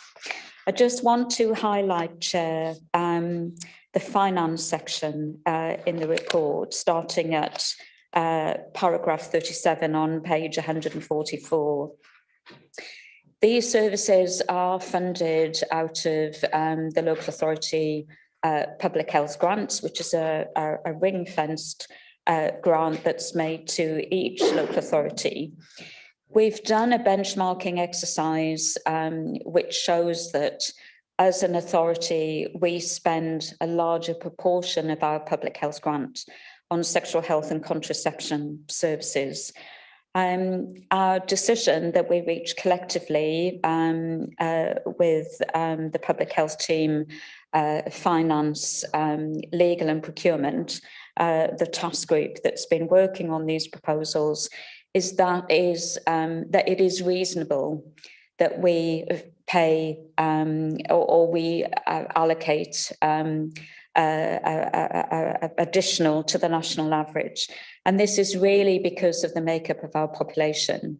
When you compare the York population with the national population, we have a younger population, a larger student population. So we have greater demand on our sexual health and contraception services. And therefore, we feel that it's justified that we pay, we allocate additional investment. In paragraph 40 in the report on page 145, it makes reference to the fact that at the time of writing, the local authority public health grant allocation for 2023-24 hadn't been announced. It was announced on Tuesday of this week. And I'm pleased to say that we are seeing a small increase on our public health allocation of 3.3%. In cash terms, that represents about just over an additional 270,000. So whereas the report talks about cost pressures across public health services, the need for us to consider those cost pressures when we're looking at how much we're allocating into the service, because we have had that 3.3% increase. It does give us a little bit of flexibility in terms of sexual health services. So we're broadly looking at in the region of 1.8 million per annum for sexual health services. I should also bring to members' attention that we're looking at entering into a 10-year contract for these services. 10 years is perhaps longer than we would normally enter into a contractual agreement for. But these are quite complex services. We have an existing provider, York Hospital Trust, who is also the provider of the North Yorkshire Sexual Health Service. So it allows us to be able to work together on cross-boundary issues. The service we get now, we believe, is good value for money. It's a high quality service. The contract will have annual reviews built in. And so from a legal and financial risk point of view, hopefully the report assures members that we will have processes in place to be able to robustly manage the contract over that 10-year term. And there will be break clauses built in so that if for any reason we're not happy with the performance or the financial situation should change, we will have break clauses built in, so that mitigates any risk to the council of entering into a 10-year contract. So I'll stop there, Chair, but very happy to take any questions. Thank you very much. Councillor Runciman. Thank you, Chair. I welcome this report and I'd like to thank the public health team for the work they've done. They present an option to develop an integrated sexual health and contraception service. Access to safe and effective contraception provides people with a choice when it comes to their reproductive health and family planning, and this helps to promote good health and well-being across the city. An integrated service will improve sexual health by providing non-judgmental and confidential service to people of all genders and sexualities. When the new contract is in place, it will ensure stability and sustainability of this important service. As the report sets out, these services are paid from the public health grant. And as our Director of Public Health has just said, we only heard about that on Tuesday, when the Health Secretary finally confirmed this year's amount. It's a relief that these have finally been published, but disappointing that public health teams have had to wait almost up to the start of the new financial year to find out how much funding they will receive. Public health allocations have been cut significantly in real terms since 2015-16, and unfortunately this allocation fails to cover the inflationary pressures over this last year. For the government to deliver a real terms cut, and it seems another real terms cut in the following year, is disappointing and risks the gap in health outcomes widening further. At a time when the NHS and social care pressures are greater than ever, vital sexual health, drug, alcohol, and health visiting services cannot keep living a hand-to-mouth existence.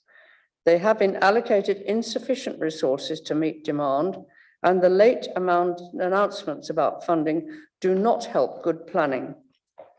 We will continue to call for an increased focus on prevention and an uplift to the public health grant, as well as a wider review of the adequacy of public health funding. However, despite all that, I'm happy to support the recommendation and approve option 3 to secure an integrated sexual health and contraception service in the city. Thank you, Chair.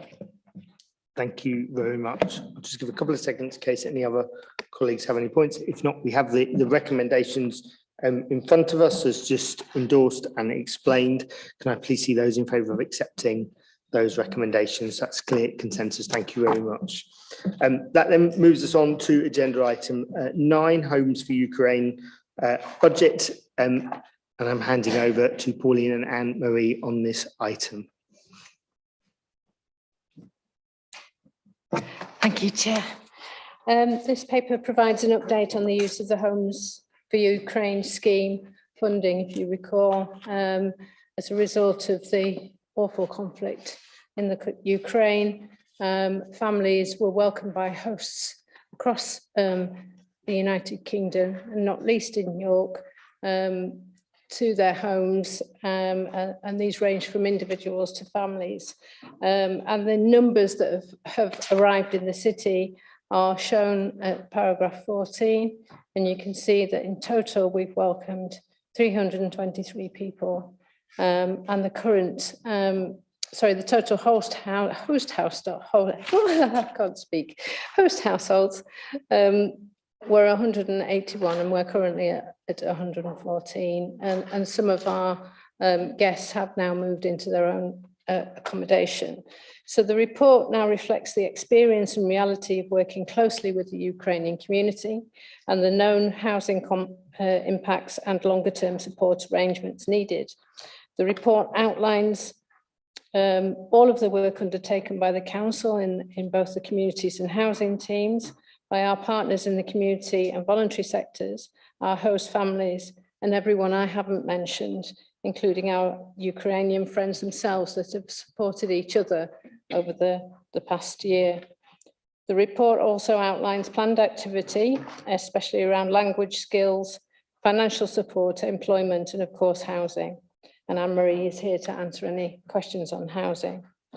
After paragraph 44, you will see a full 3-year budget laid out against the £3.4 million anticipated income, and you are asked to approve the areas of expenditure and the delegation is outlined in the report. Happy to take any questions, Chair. Thank you very much. Obviously, I'll open it to colleagues in a second. Just before I do, just to make a few comments. I think as Pauline said in her introduction, it was only last month that we reached the 1-year anniversary of Russia's invasion of Ukraine. And since that illegal war began on the 24th of February, thousands have been killed and millions more displaced, with over 114,000 Ukrainians finding refuge in the UK alone under the Homes for Ukraine scheme. As a city of sanctuary, we will know that York has welcomed Ukrainians fleeing their homes and the horrors of war. And I know that Pauline said the numbers, but 180 residents have opened their homes to over 300 Ukrainians seeking refuge in our city. And I'd just like to place on record how grateful I know that I and the council are for those residents for that contribution.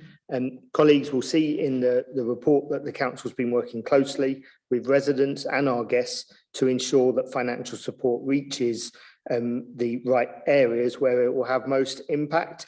But that work is not without its challenges, and that's outlined particularly between paragraphs 40 to 44. I would say that we welcome the funding that has been received to date from the government, but simply it's not enough. And there is more that can be done. And I know that alongside the city's MPs and other partners, we will continue to press the government on that issue. And just lastly, I'd like to really place on record a thank you to all of the staff, partners and volunteers for their work in supporting the Ukrainian guests. The wraparound support to individuals and families is the bit that is fundamentally important, whether that's accessing local schools or accessing employment. So just to thank everybody for their efforts. Councillor Smalley. Thank you very much, Chair.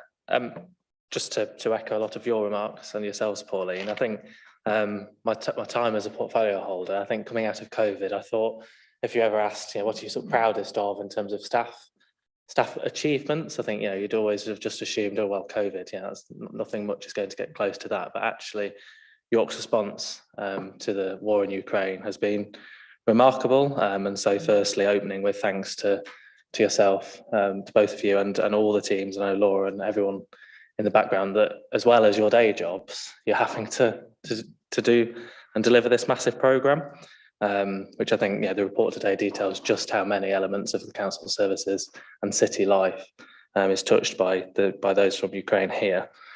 Secondly, thank you to partners, that has already been said in terms of supporting the Homes for Ukraine scheme. There are a great many people involved, and not all of them are named in this report. And if I tried to go through even more, I'd miss people out, so I won't. But I think there are an awful lot of voluntary sector partners, obviously Refugee Action York and City of Sanctuary, amongst many others that have really worked above and beyond. And in some cases they're funded, but in many, many cases they're not.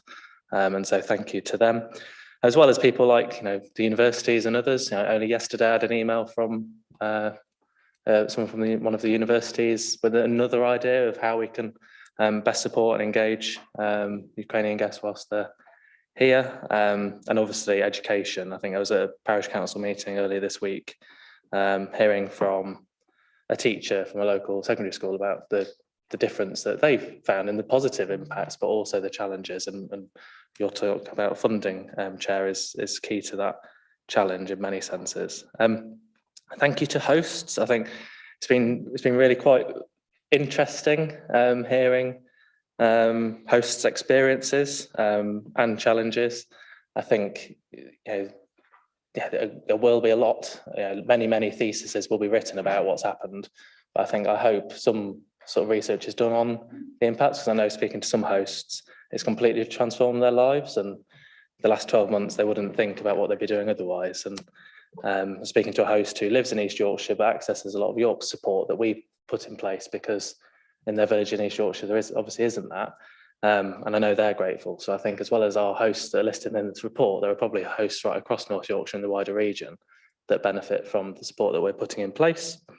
And finally, on this section, thank you to our friends from Ukraine. I think when and not if you can and decide to return to Ukraine, I hope that they know that they've made an immeasurably positive impact on the city, and their stay here will be forever part of the city's history. I didn't want to not mention what's ominously titled Other Pressures on page 177. And this refers to the contingency accommodation site in York and the 450 guests and asylum seekers that are staying in that hotel. I did basically want to echo everything I've just said in terms of thanks to officers. With thanks to that scheme, because that's another thing that, and obviously it's topical at the moment, but as a city and as a local authority, we just have to get on with it. And I think we've proven once again that we've done just that. On the operational update this morning, I've just looked at my calendar invite, which is really very useful for city partners working and supporting that scheme. There are 58 people who are invited to that meeting. Some of that is double counting in terms of organisation. So myself and Councillor Craghill both attend, and lots of council officers do. But actually, there's many organisations right across the city, from health, education, members of parliament, obviously the local authority, charities, and others that all put in an awful lot of time to make sure that their stay here in York, and it will be more than 450 people because people change in that hotel, but making sure that whilst they're here, they have the most positive time possible. And again, they are making a massive difference to the city. And I know, my final remarks, Chair, before I finish, I know, having been to some of the meetings in the previous hotel in the city and chatting to some of the guests there, I think if people and some of the commentary that's going on nationally could have that opportunity to see and hear some of those stories, I think we'd have a lot more of a civilised debate, a national conversation about how we support people who are fleeing the most unimaginable danger. Thank you, Chair. Thank you. Councillor Douglas. Thank you, Chair, and thanks to officers for everything that you're doing. People that are coming here for refuge have unimaginable experiences, don't they? And come to a safe place, and people have been tremendously welcoming and welcoming them into their families and their homes, which is really important. I think I'm going to talk slightly about an alternative view of this. I imagine that not all of the visitors will think that they will leave when time comes that they might be able to, that York will become their home. And in fact, at this point, I'm sure that there are some who want to become independent and move into their own accommodation. And that is very difficult, isn't it? And I think this example of people should be able to come here and find refuge and also make a new home as well. And at the moment, the system just doesn't really allow for that. We haven't got enough housing. We know that from our experience of our residents that have been here for many years. And then within the report as well, looking at the local housing allowance rate being less than 50% of what the private rental market will ask for a 2-bed house, really doesn't allow people to move into or successfully move into an independent living situation. And that does put strain on hosts as well, doesn't it, who expected that they would have visitors for 6 months but it's proven to be much longer. So I think that these issues, the government, central government needs to sort themselves out on this. It's just unacceptable that people are kept in a situation where they really have very limited option to move on to an independent life and recreate their family somewhere else. But also it really emphasises to me the importance locally in our city of really getting house building and adding to our stock. Our social housing stock is really important in creating capacity in the system to allow families to move into their own homes, and also in the wider sense of building in our city. And yeah, I'd be interested to know about your perspective on the housing difficulties that the families are experiencing and what you think perhaps we can do to make that transition into independent life easier for them. So thank you for that. Thank you. Yes, and I totally agree with everything that you've said. It is very, very difficult. And that's one of the reasons why we have chosen, and it's in this report as well, to give them a little bit more financial help, because the government initially gave a higher amount of money for each individual than they have done now. They've obviously cut it just about by half since January. But that has enabled us to sort of mirror some of the things that we've done with other people in the city. What we've tried to do with this scheme is the same as we would do with other residents. So we help with bond and rent in advance, but the funding for this has also helped us to be able to provide some rent reconciliation, as we call it, which is helping for the first 12 months of rent. A lot of the Ukrainian families, individuals and families, are do have very good jobs. Some of them still work for online companies, you know, they work online for companies back in the Ukraine. Some of them have got employment since they've been here. A lot of them speak very good English. Usually at least one member of the family speaks very good English, which has enabled our staff to be able to work with them in a very holistic manner to be able to help move them on. One of the things that we did early on was when all the crisis about the gas and electricity hit, we upped our funding to the host, which a lot of councils did across the country before the government decided that they would up it after 12 months to the £500. So, and York, we had agreement in York to give them extra money towards that as well, which actually did enable the hosts to keep families longer.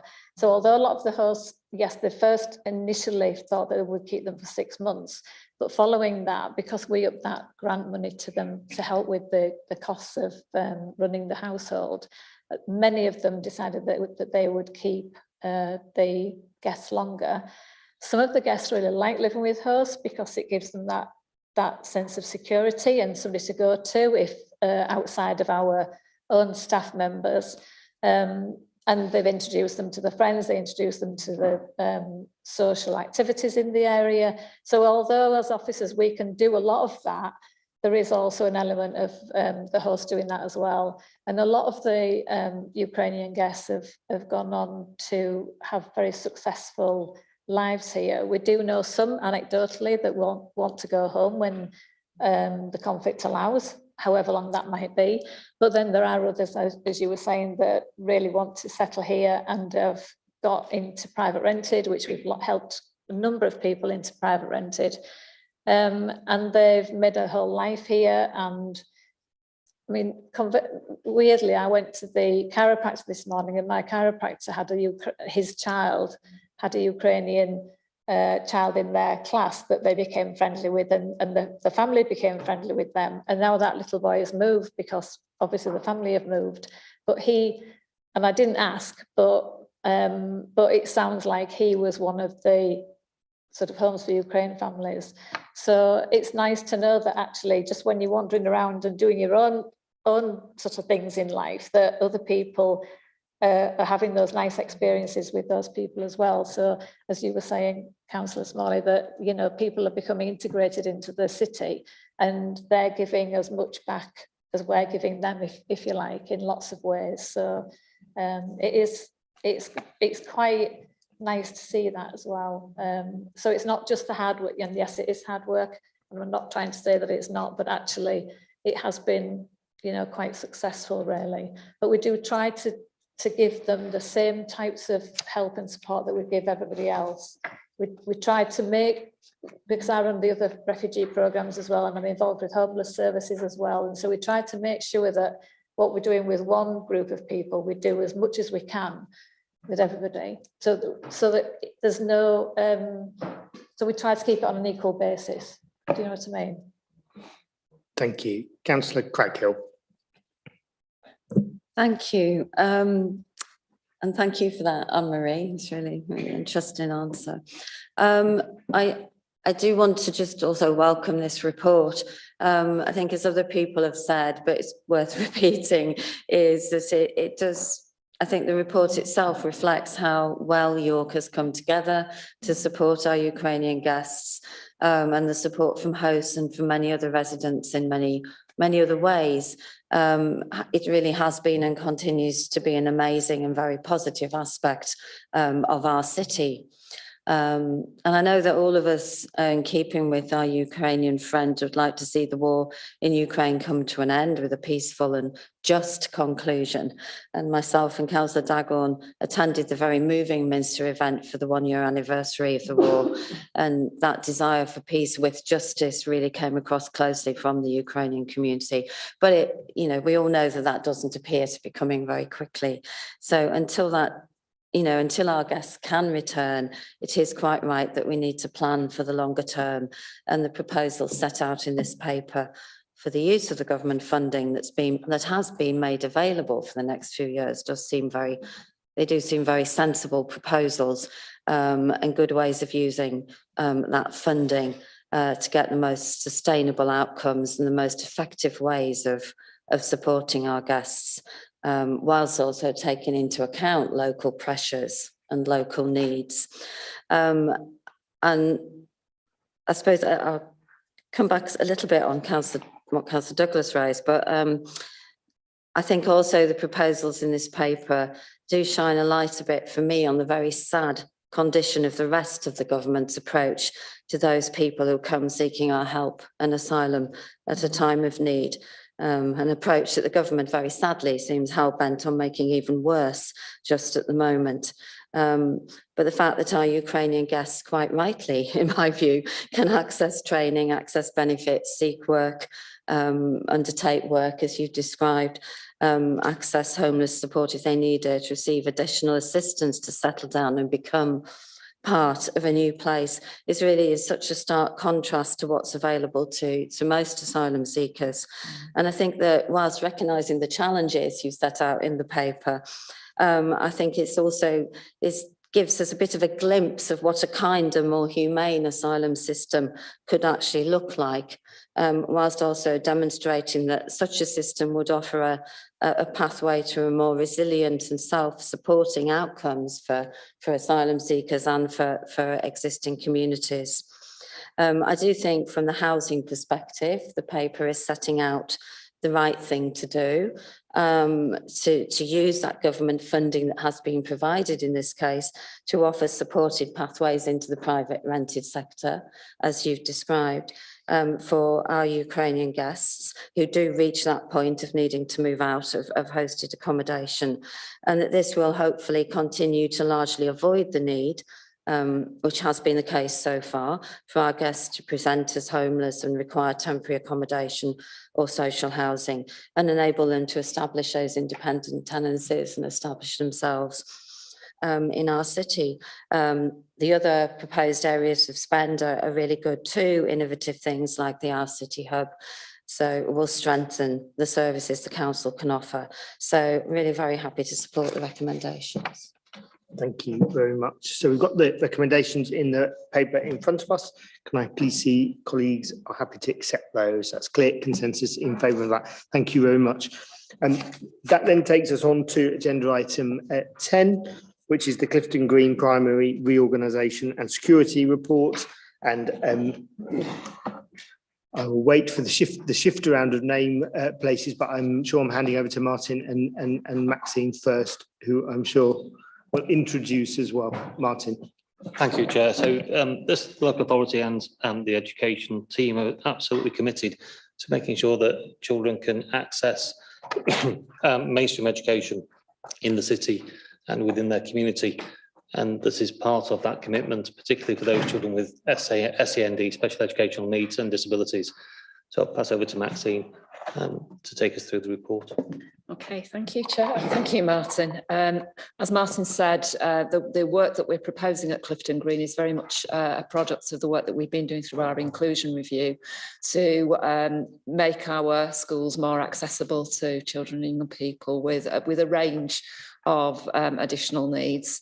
As part of the work that Clifton Green did to move from requiring improvement to good, they did a significant amount of work reviewing what wasn't currently working in their current site, and identified some clear areas which, through the monitoring that we do as a council on maintained schools through our rapid improvement group, we identified aspects of the site that could be made to work better to secure the improvements that the school had been making, and also to realise the ambitions that the school has to deliver high quality education for all children regardless of their needs.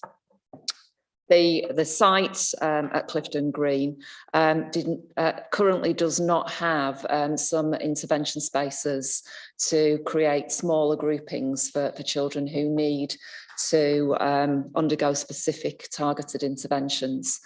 The site also is a site which is difficult to manage at the moment, and we want to enhance the safety of the site through a review of current fencing arrangements to make sure that there is better controlled access to the site. I'm going to hand over to Claire, who's the project manager on this particular project, to outline the specific details of the proposal. Yes, thank you. So yes, as recommended by the Rapid Improvement Group, obviously the internal rooms and spaces would be reorganised to better support the high numbers of pupils that we have with SEND. And obviously following the Ofsted judgment of good, then we want to continue to try and improve towards maybe an Ofsted judgment of outstanding. So the changes proposed will enable pupils to remain in their catchment school so that they won't need to access other specialist facilities around the site. This will therefore reduce the demand on other specialist facilities along with transport costs. So the scheme is a two-phase scheme over 2 years and will address safeguarding and security issues to the site, particularly around the car parking area, and by erecting new fencing, and also to sort of get some consideration with our children's centre colleagues as well. Thank you. Thank you very much. I'll open it for any questions or comments. Go to Councillor Waller first. Thank you, Chair. I'd like to thank officers for the work that's been undertaken here, because I appreciate the amount of effort that goes into tailor making a solution to a particular school building, and taking into consideration the policies that you want to implement in terms of enabling targeted work to take place in the most appropriate layout. And I think that all schools face challenges in terms of security and fencing and safeguarding. So I think ensuring that there's the investment made here, and I'd like to thank officers for the success that they've had in applying for national funding.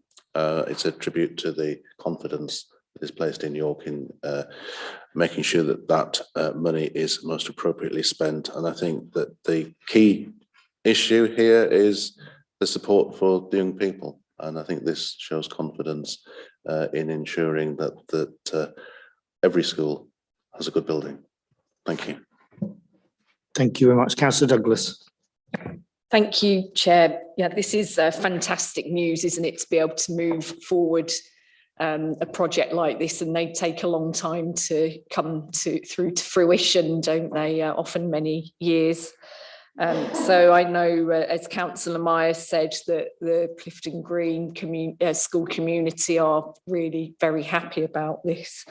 But Councillor Myers did also raise that would still be £8.4 million left in the basic need budget, in the capital budget, and he wondered where that might be going. So as in allocation, if you have any information that you might be able to provide now, so hopefully other schools can benefit from improvements in their facilities as well, that would be great. Thank you. Yeah, obviously the basic need budget is actually to provide additional school places is the main purpose of it. Every year we do a managed programme of capital schemes, which we bring to the council's executive every year. Within that, obviously, our main duty is towards our local authority maintained schools.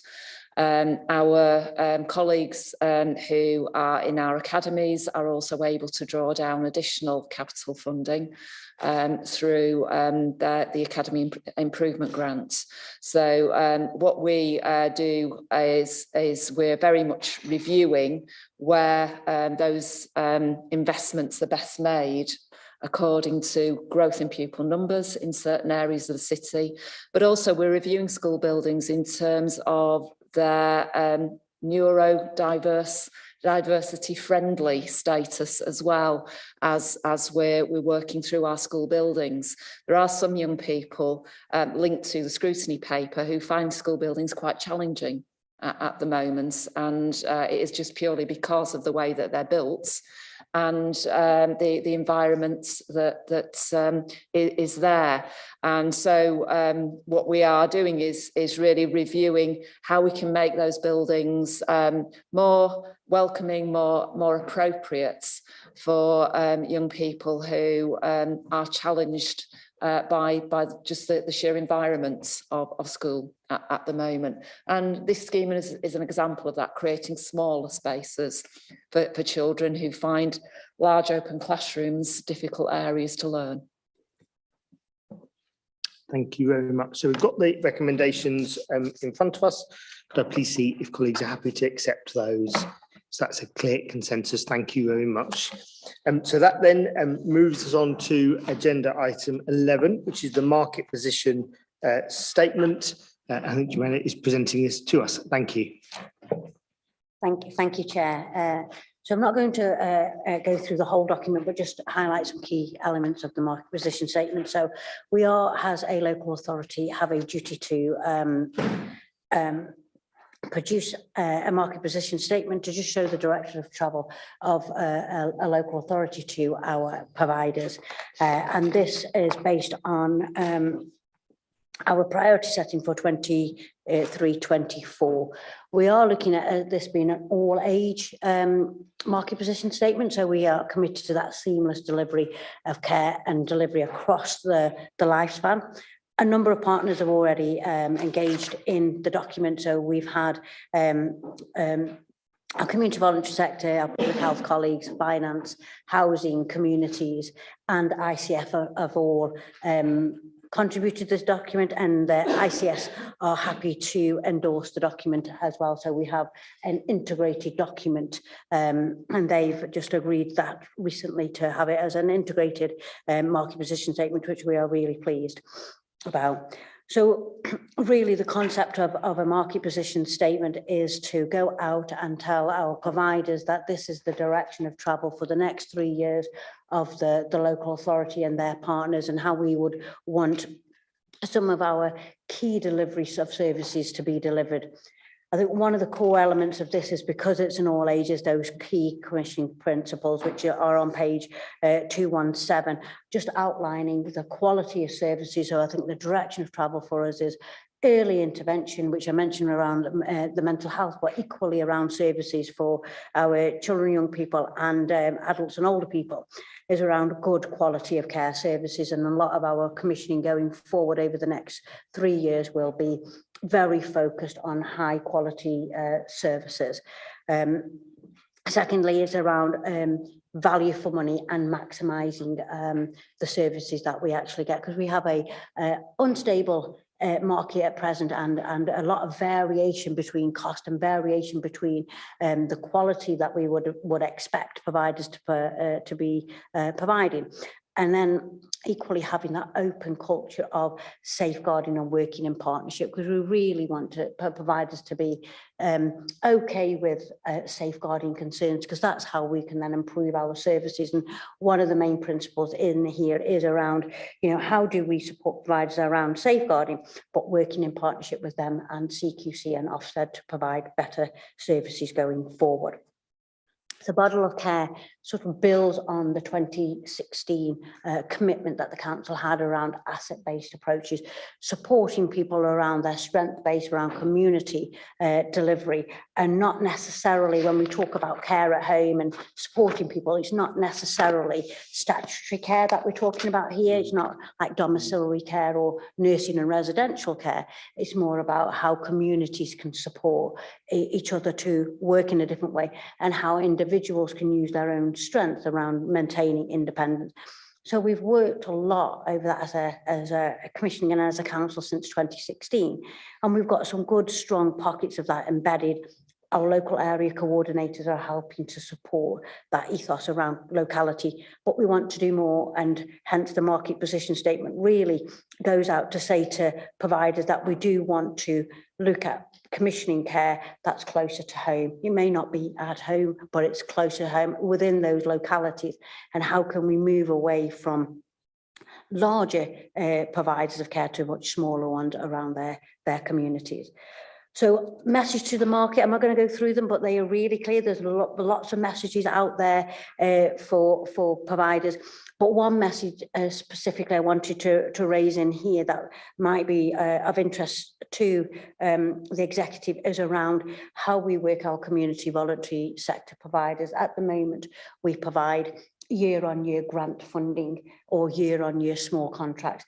This doesn't enable innovation or additional delivery and supporting our asset-based model. And we probably want to explore wider and longer term contracts over 3 to 4 years.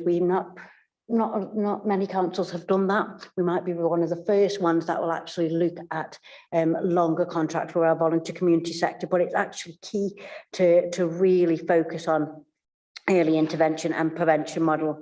And the second one is the expansion of our digital offer across the patch. At the moment, we have a digital offer, but it's not widely used. Our providers don't widely use it either, but we want to enhance that. And we want providers, especially our domiciliary care and our care home providers, to use digital as an option to support individuals to regain or maintain the independence that they've got. But one of the main messages in the market position statement is around maximising individuals' assets, but actually reducing deterioration. So, you know, enabling people with long-term conditions to remain at home and supporting them in different ways so we can prevent deterioration, because there are some long-term conditions where we can support people through health and social care, where we can deteriorate or extend the time a person can remain in their own homes and not prematurely admission into residential care. I think a recent report that was published, I think from the King's Fund last year, actually highlighted that people going into residential care is not always a good option. It reduces people's life expectancy. And how can we support more people at home, but earlier on? What we find is sometimes we catch people in a crisis. So we want our providers to say, well, how can we move away from the crisis model of support that we have at the moment to that earlier option?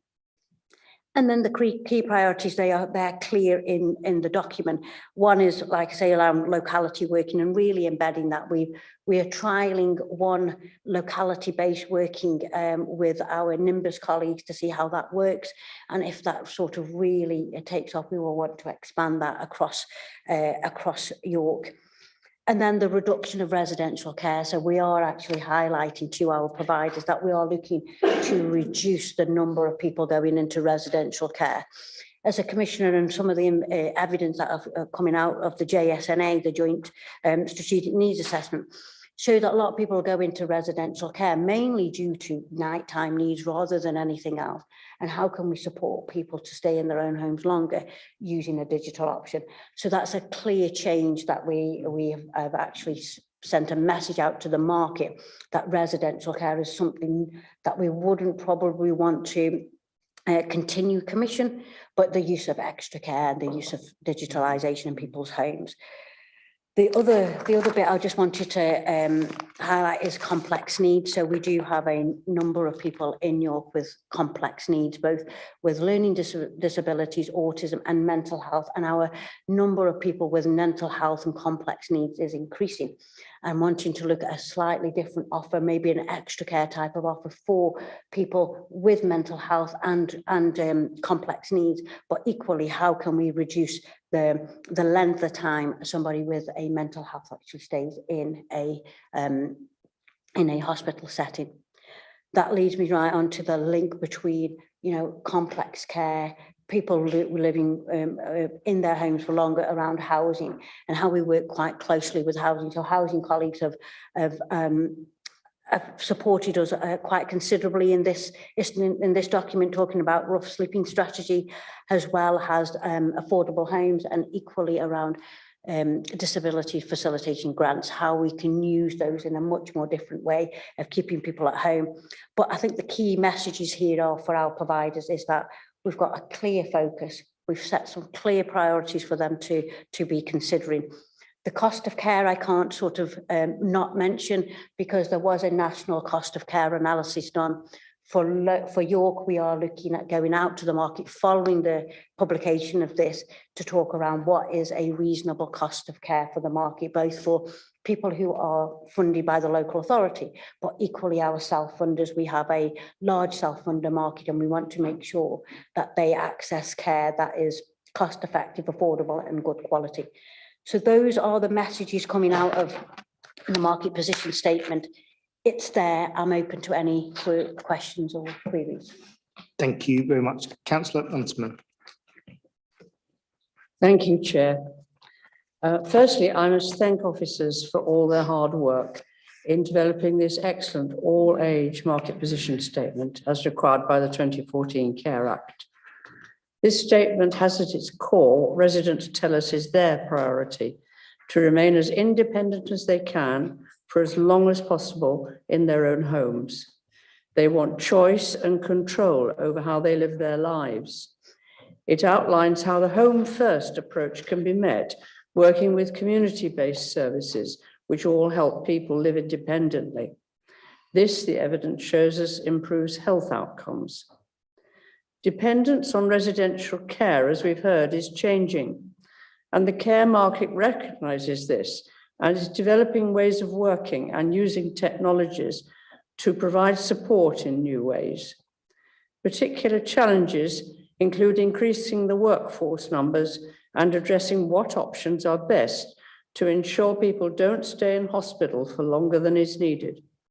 A wider range of accommodation options are also required to suit a variety of needs. The report acknowledges that working within communities and empowering people to help facilitate their own solutions is the way forward. With partners across the city, we aim to support residents who wish to remain well and independent as possible for as long as they can.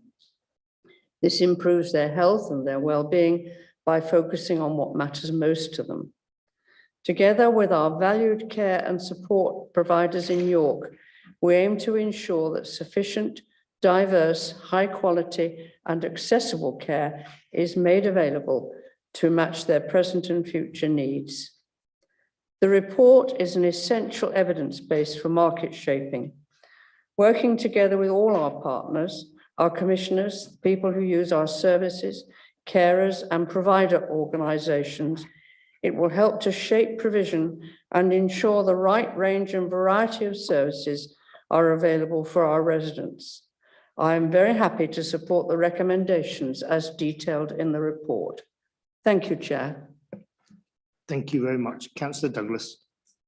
Thank you, Chair, and thanks to Jamila and your team for this. It's really informative and I think raises some very big issues for our city, both in the short term and the longer term, about how we deal with the fact that our population is changing and the way that they want to be cared for or live their lives into older age or through their adult years is changing as well. And so the home first approach is absolutely makes sense. I think we can all absolutely identify with that, and I think should remain a priority. And also that care should be tailored to the individual at whatever stage of their life that is.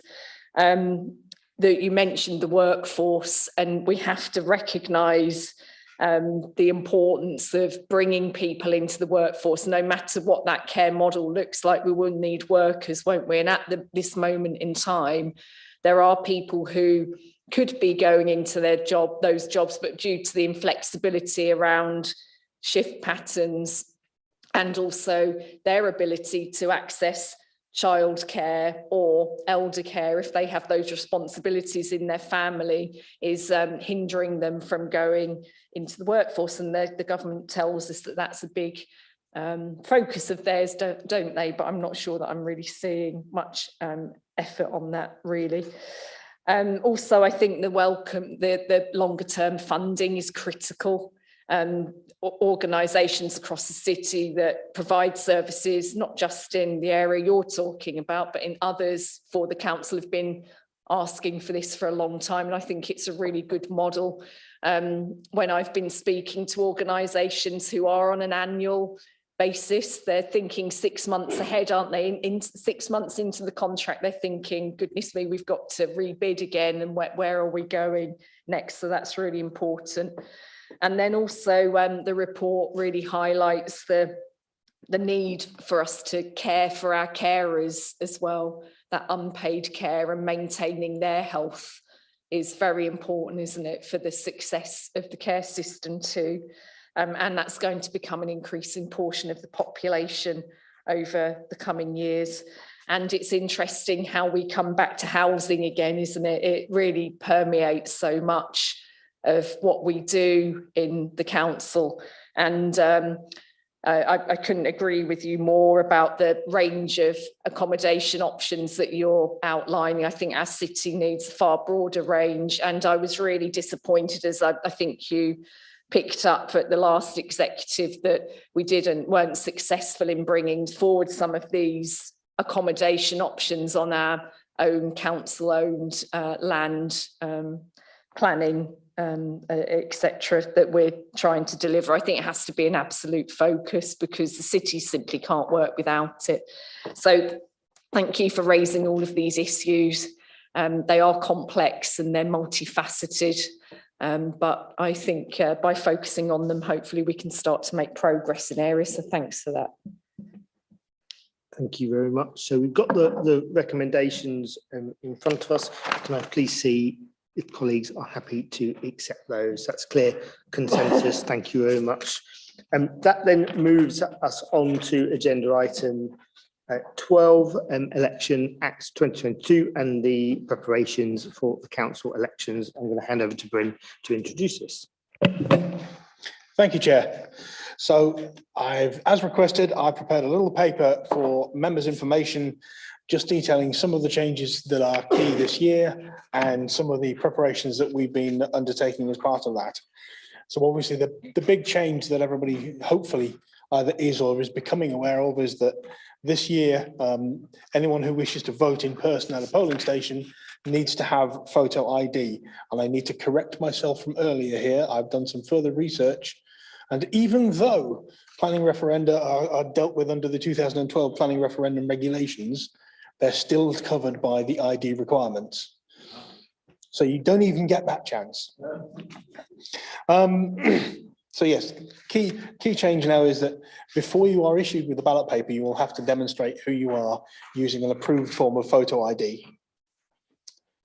Now, this has been in for a while in Northern Ireland, but obviously this is a complete step change for the rest of the UK. I've set out at paragraph 8 the types of voter ID document which the government has said are acceptable as they stand. And there's the usual categories of passports and driving licenses, biometric immigration documents, and various other categories. For those who don't have one of those documents, the government has also set up a system where you can apply for what's called a voter authority certificate. That's a document that is produced on an A4 sheet of paper on special watermark paper that the government provides. That system is a straightforward online application. Electors who need one of these documents simply need their name, their address, their national insurance number, date of birth, and a suitable photograph. That photograph has a number of specific requirements, again, which are set out in paragraph 12 of this. And anyone who requires one can go onto the website, put that information in, supply the photograph. It will then come to us for checking to ensure that they're on our electoral roll. It goes to the government databases to check that they are who they say they are, and match with our registration, at which point the government will print a voter authority certificate for them and send it to them in the post.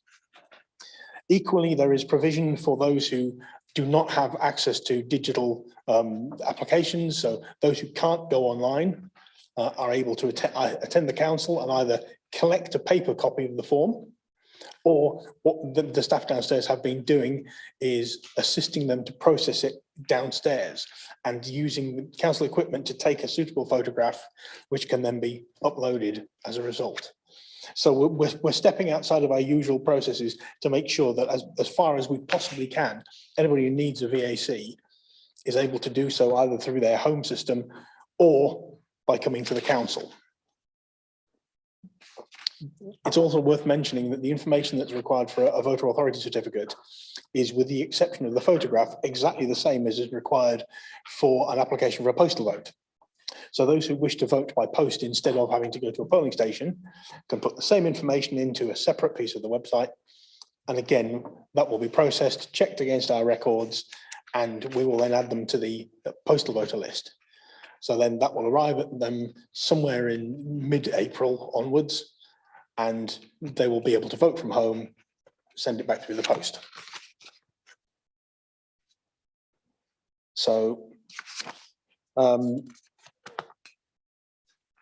think beyond that, it's just worth reflecting that no matter how much effort we put into informing the public of this, there will inevitably be some people who are missed. We are doing all we can to ensure that that is minimized, but it's inevitably going to be the case. We have sought to build upon the national campaign that the Electoral Commission has run. So the Electoral Commission has been running a voter ID information campaign since early January. I'd be interested to see how many members have actually seen that. I've got some statistics from the Electoral Commission, which were emailed out today. As they say, they're halfway through their campaign, which makes some interesting reading. They say that the number of people, the percentage of people who now know that they need a voter ID has gone up from 22% to 63%. The percentage of these are the statistics that the Electoral Commission has sent out. I make no claims on the veracity of them. They believe that 67.2 million views of the TV adverts have happened. So they've been running a campaign nationally and will intensify that, particularly in areas that have elections as we get closer to election day. To build on that, we've also been running some adverts locally, both on social media, and as of the beginning of March, we've stepped our campaign up further. So we have 2 months of campaigning on YO1 radio, with 30-second adverts that have been played sort of half a dozen times a day. That will go on right until polling day. Radio advertising at York Mix will be starting in a similar vein, starting next week. On York Press, we booked 4 half-page adverts, 4 full-page adverts, a full page in the York Business Review, plus a social media campaign. York Vision is giving us a full-page advert. Local Link is the same, full page advert on that. And we're still working with Reach Media and York Mumbler. So beyond what's already happened nationally and the stuff we've already done locally, particularly through social media, we're also doing all of this proactive advertising just to try and get the message out. And I think I'll probably stop at that, Chair. There's an awful lot of detail in the report, particularly in relation to the documentation that's required and that's available. But I'm happy to take any questions. I suspect there will be some. Thank you very much. Obviously, we'll open it for questions or comments. I think the first thing I would say is the paper obviously makes it very clear that there's an awful lot to prepare for, as we will all know, to deliver an election. And I should say, and good luck to you all in so doing. But particularly, you can see in paragraphs 28 to 31, the actions that have already been undertaken, including specialist training or making sure there's the staff capacity to be available at polling stations, and particularly because those staff will have to add these additional challenges of requiring ID to a job that I know many of them have done for many, many years. And the big elephant in the room is, as Bryn said, the government's introduction of voter ID, and May being the first time that residents are going to be required by law to show that ID. I have big concerns about those changes. I know many people will in this room and beyond, because it will disenfranchise some voters and will make the process on the day more difficult. Obviously, that will vary across the country to the extent of that. And it's pretty tiresome in that the government, although doing that campaign through the Electoral Commission, given how big a change this is affecting so many local elections across the country, relatively little information and support has been provided, which is going to make the delivery of these elections more challenging than perhaps it should. I think the message we need to get out as much as possible is so that everybody can understand what types of ID they can use. If they don't have ID, as Bryn said, how they can get ID, and get that free voter card, whether that's online or requesting the form with the support of the council. And I've been told that anybody can email electoral.services@york.gov.uk to get support or to get that information, because it is going to be absolutely crucial that we do not have people turning up on polling day who either do not know that you need ID or do not have ID, or turn up, go home, and then decide not to go back, which isn't going to help the electoral process. So I'm pleased we've got the report. I'm pleased that the council is doing more on top of what the Electoral Commission has to say. And I was worried in listening to a debate in the Houses of Parliament where I think it's the local government minister that has responsibility for this, who was just giving fairly glib answers, and I think some of us know why they might be giving glib answers, because they don't care if turnout from certain communities goes down. But I shall now open it to colleagues. Councillor Smalley. Yeah, thank you, Chair.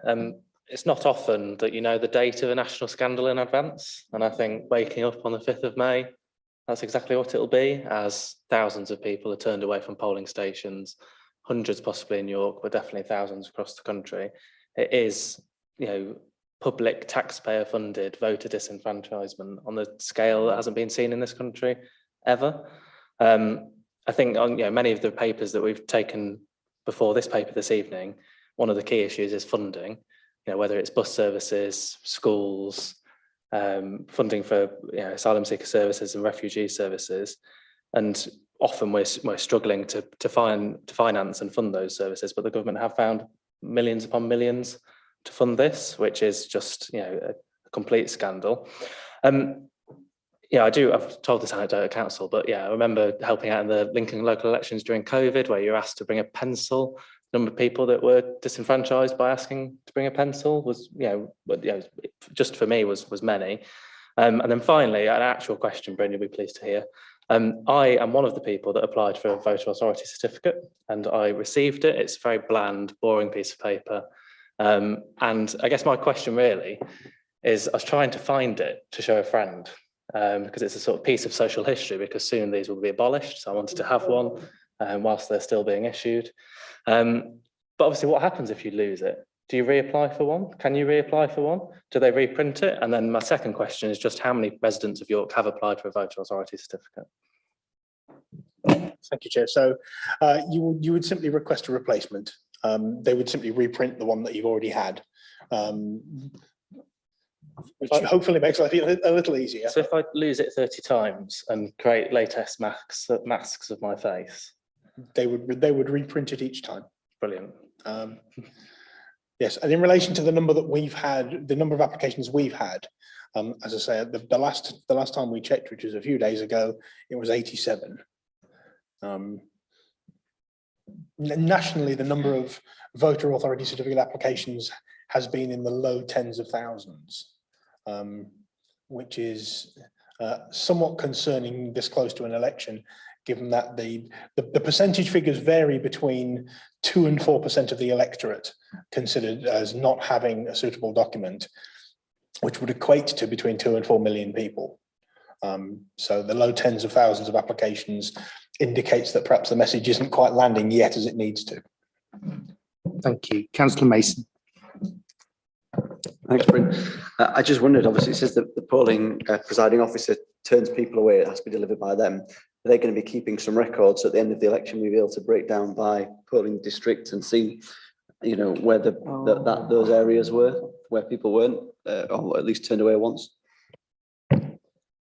So there will be records kept in every polling station of documents used for proving identity, numbers of people who are turned away for various reasons, whether it be that they don't have a document or they have a document that's clearly forged, or a number of other options, and the number of those that then return with an appropriate document. So those records will be kept. Unfortunately, one set of those are required to be sent to the Electoral Commission, and we can't just disclose those. And the other documents will be sealed into the electoral packets at the end of the day, and will not be disclosed and will be shredded after 12 months. So the information will be there. It's just that the practicalities of collating it are somewhat challenging, to say the least. I suspect that what we may do is have those anecdotal conversations with presiding officers after the event, just to get that feel for where the problem issues were. And presumably the Electoral Commission isn't intending to process that, because the government won't want to know how many people have been turned away. I don't know, Chair. Yeah, okay. We could ask that question. Councillor Douglas. Thank you, Chair. Yeah, I think all of us in here who are politicians are acutely aware of the lack of knowledge of this out in the community. I'd say, I think it's at least 50% of people that I speak to don't know until I tell them that they need voter ID. And then also something else that we've not mentioned is the complexity of that week in itself, that on the Monday there's a bank holiday, Thursday polling day, Saturday coronation, and then another bank holiday on the following Monday. So there likely will be people who are going to be going away and doing something or other out of York, and will they be available to vote in York is another matter completely. And so I think we all understand that the postal vote is tremendously important. And I think that our campaign from a local authority and the advertising that you're talking about, Bryn, should encourage that, as well as just making voter ID awareness, increasing voter ID awareness. That postal vote is going to be really important. Yes, and we will see, won't we? Goodness me, what a disaster this is going to be. And as Councillor Smalley says, a very expensive one as well. Thank you. Councillor Woodson. It seems a bit overdramatic, but it feels Orwellian. It really does smack of how we make sure we disenfranchise people. And from the conversations that we've been having on the doorstep with people, I would seriously challenge the government on saying it's 60% because from just counting as we've gone round, it is a maximum of 1 in 10 people that know they need ID. And when you actually ask them, what ID do you think? Again, half of those people are getting it right. Can I just check one fact with you as well? You said that you have to present your ID to get your polling card. To get your ballot paper. Right, okay, because most people are waiting for a polling card so that they can actually go and vote. So I'm glad you said that because that's what they're waiting for. And has that changed as well in that they're not going, which I think will also unfortunately add to some confusion in that we all get our polling cards and pop them on the fridge or on the side and people have done what they've done forever. They're now going to get a letter. Yeah, so again, as I've mentioned here, there's a very snappily titled piece of legislation which has now amended the format for poll cards. So there is a set format that we need to use. It's the Voter Identification Principal Area Parish and Greater London Authority Elections Amendment Rules 2022, which rolls off the tongue for everybody, doubtless. What that now says is that the amount of information that we need to include on a poll card, which will include the complete list of the appropriate documentation and warnings that people need that, means that it can no longer be an A4, A3, A5 sized piece of paper, which is what everyone is used to. So instead, they are now requiring an A4 sheet. So essentially, it's a letter, which will become your poll card. One side of it will look the same as a poll card with information underneath it. So the top half will look like a traditional poll card. And underneath that, there will be information, and on the obverse, there will be information. And that will be sent out in an envelope which is marked official poll card. But we are required to provide so much information now that cramming it onto an A5 card means that, you know, magnifying glasses will have to be issued to everybody. Could you not do both? Could you not produce a poll card and then actually put the letter behind it? No, because the regulations set out the format for a poll card. Jamila. Just a quick question. I was just thinking about my mum and dad, and it's really difficult to explain to them that their polling card is not their ID, and they still saying to me, I'm taking my polling card, and I'm like, no, take it back. So it's causing terrible conversations in my household. So how are we sort of making sure that the minority communities who English may not be their first language are being supported? Because this is a whole raft of, some of the list I don't even understand. I mean, there's a whole raft here of what you can present as ID, but I was thinking, oh, student card, this, but that's not in this list. But how are we making sure that we don't miss out on a whole community who may not really understand it? As part of our comms activity, we're engaging specifically with directly affected groups, and those groups that will probably be more affected than others, whether it be the older community, whether it be students, whether it be communities for whom English isn't the first language.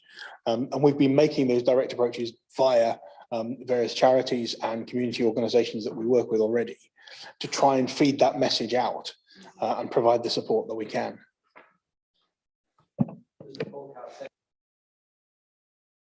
Does the poll card say on it anywhere that this isn't ID? It doesn't explicitly say this is not your ID. It says you must bring ID. Here's a list of what ID is, which is basically what the whole reverse of it is the list of documents that are approved. It's useful to know that things like passports don't have to be in date as long as it still looks like you. So if you have a passport which is expired, as long as it's still a reasonable likeness of you, it's still considered valid for voting. Thank you very much. So obviously we're just noting this paper, and all of those campaigns that are running. So can I please see if colleagues are happy to note that paper? Thank you very much. They Neil joining in with the voting. It's all the it's having questions that you don't expect at a meeting. I will just say as well, obviously this is my final executive meeting. I will not speak for long because there's full council next week as well, but just to say thank you to everybody, whether they are officers or councillors around this table or elsewhere, for the quite a few years I've been on this in various guises. And all I would reflect on is tonight's agenda, which is quite long. I think from bus services to children's mental health to sexual health services to homelessness support to primary school reorganisations to elections, just is a touch of a reminder of all of the services that local government delivers and delivers well for communities, and sometimes doesn't get the praise and indeed the staff that do a fantastic job all year round for our communities. And that's not just in York, but that is nationally. I will miss being a local councillor for a community. I will not miss, it has to be said, some of the politics, some of the long, dare I say, executive meetings, and obviously wish you all well in going forward. And the other point that I will say is that running an administration is not easy. Those of us that have been here for a while, those of us that were here before me, Councillor Runciman and Waller, will have seen through the years the difficulties in terms of maintaining relationships, keeping together and moving forward in particularly difficult circumstances such as the ones we've had over the last 4 years. And I think if you reflect back on minority administrations, which Councillor Waller will remember, and to administrations turning into minority administrations, to our relationships with the Conservatives, which I guess best described as bumpy in the administration before last, just to give credit particularly to Councillor de Gorn. I think we were elected at the same time in 2003. Save day, save time in neighbouring wards, and that has undoubtedly helped, I think, in terms of those relationships in running a partnership administration. You don't always agree, you sometimes frustrate each other, but actually in terms of the style of politics, that constructive way of working together towards those outcomes is I think the only way to try and do it. So on that, thank you all for that. Don't start clapping. Don't start clapping. So next item is urgent business, which I don't think we have any. So thank you all for going.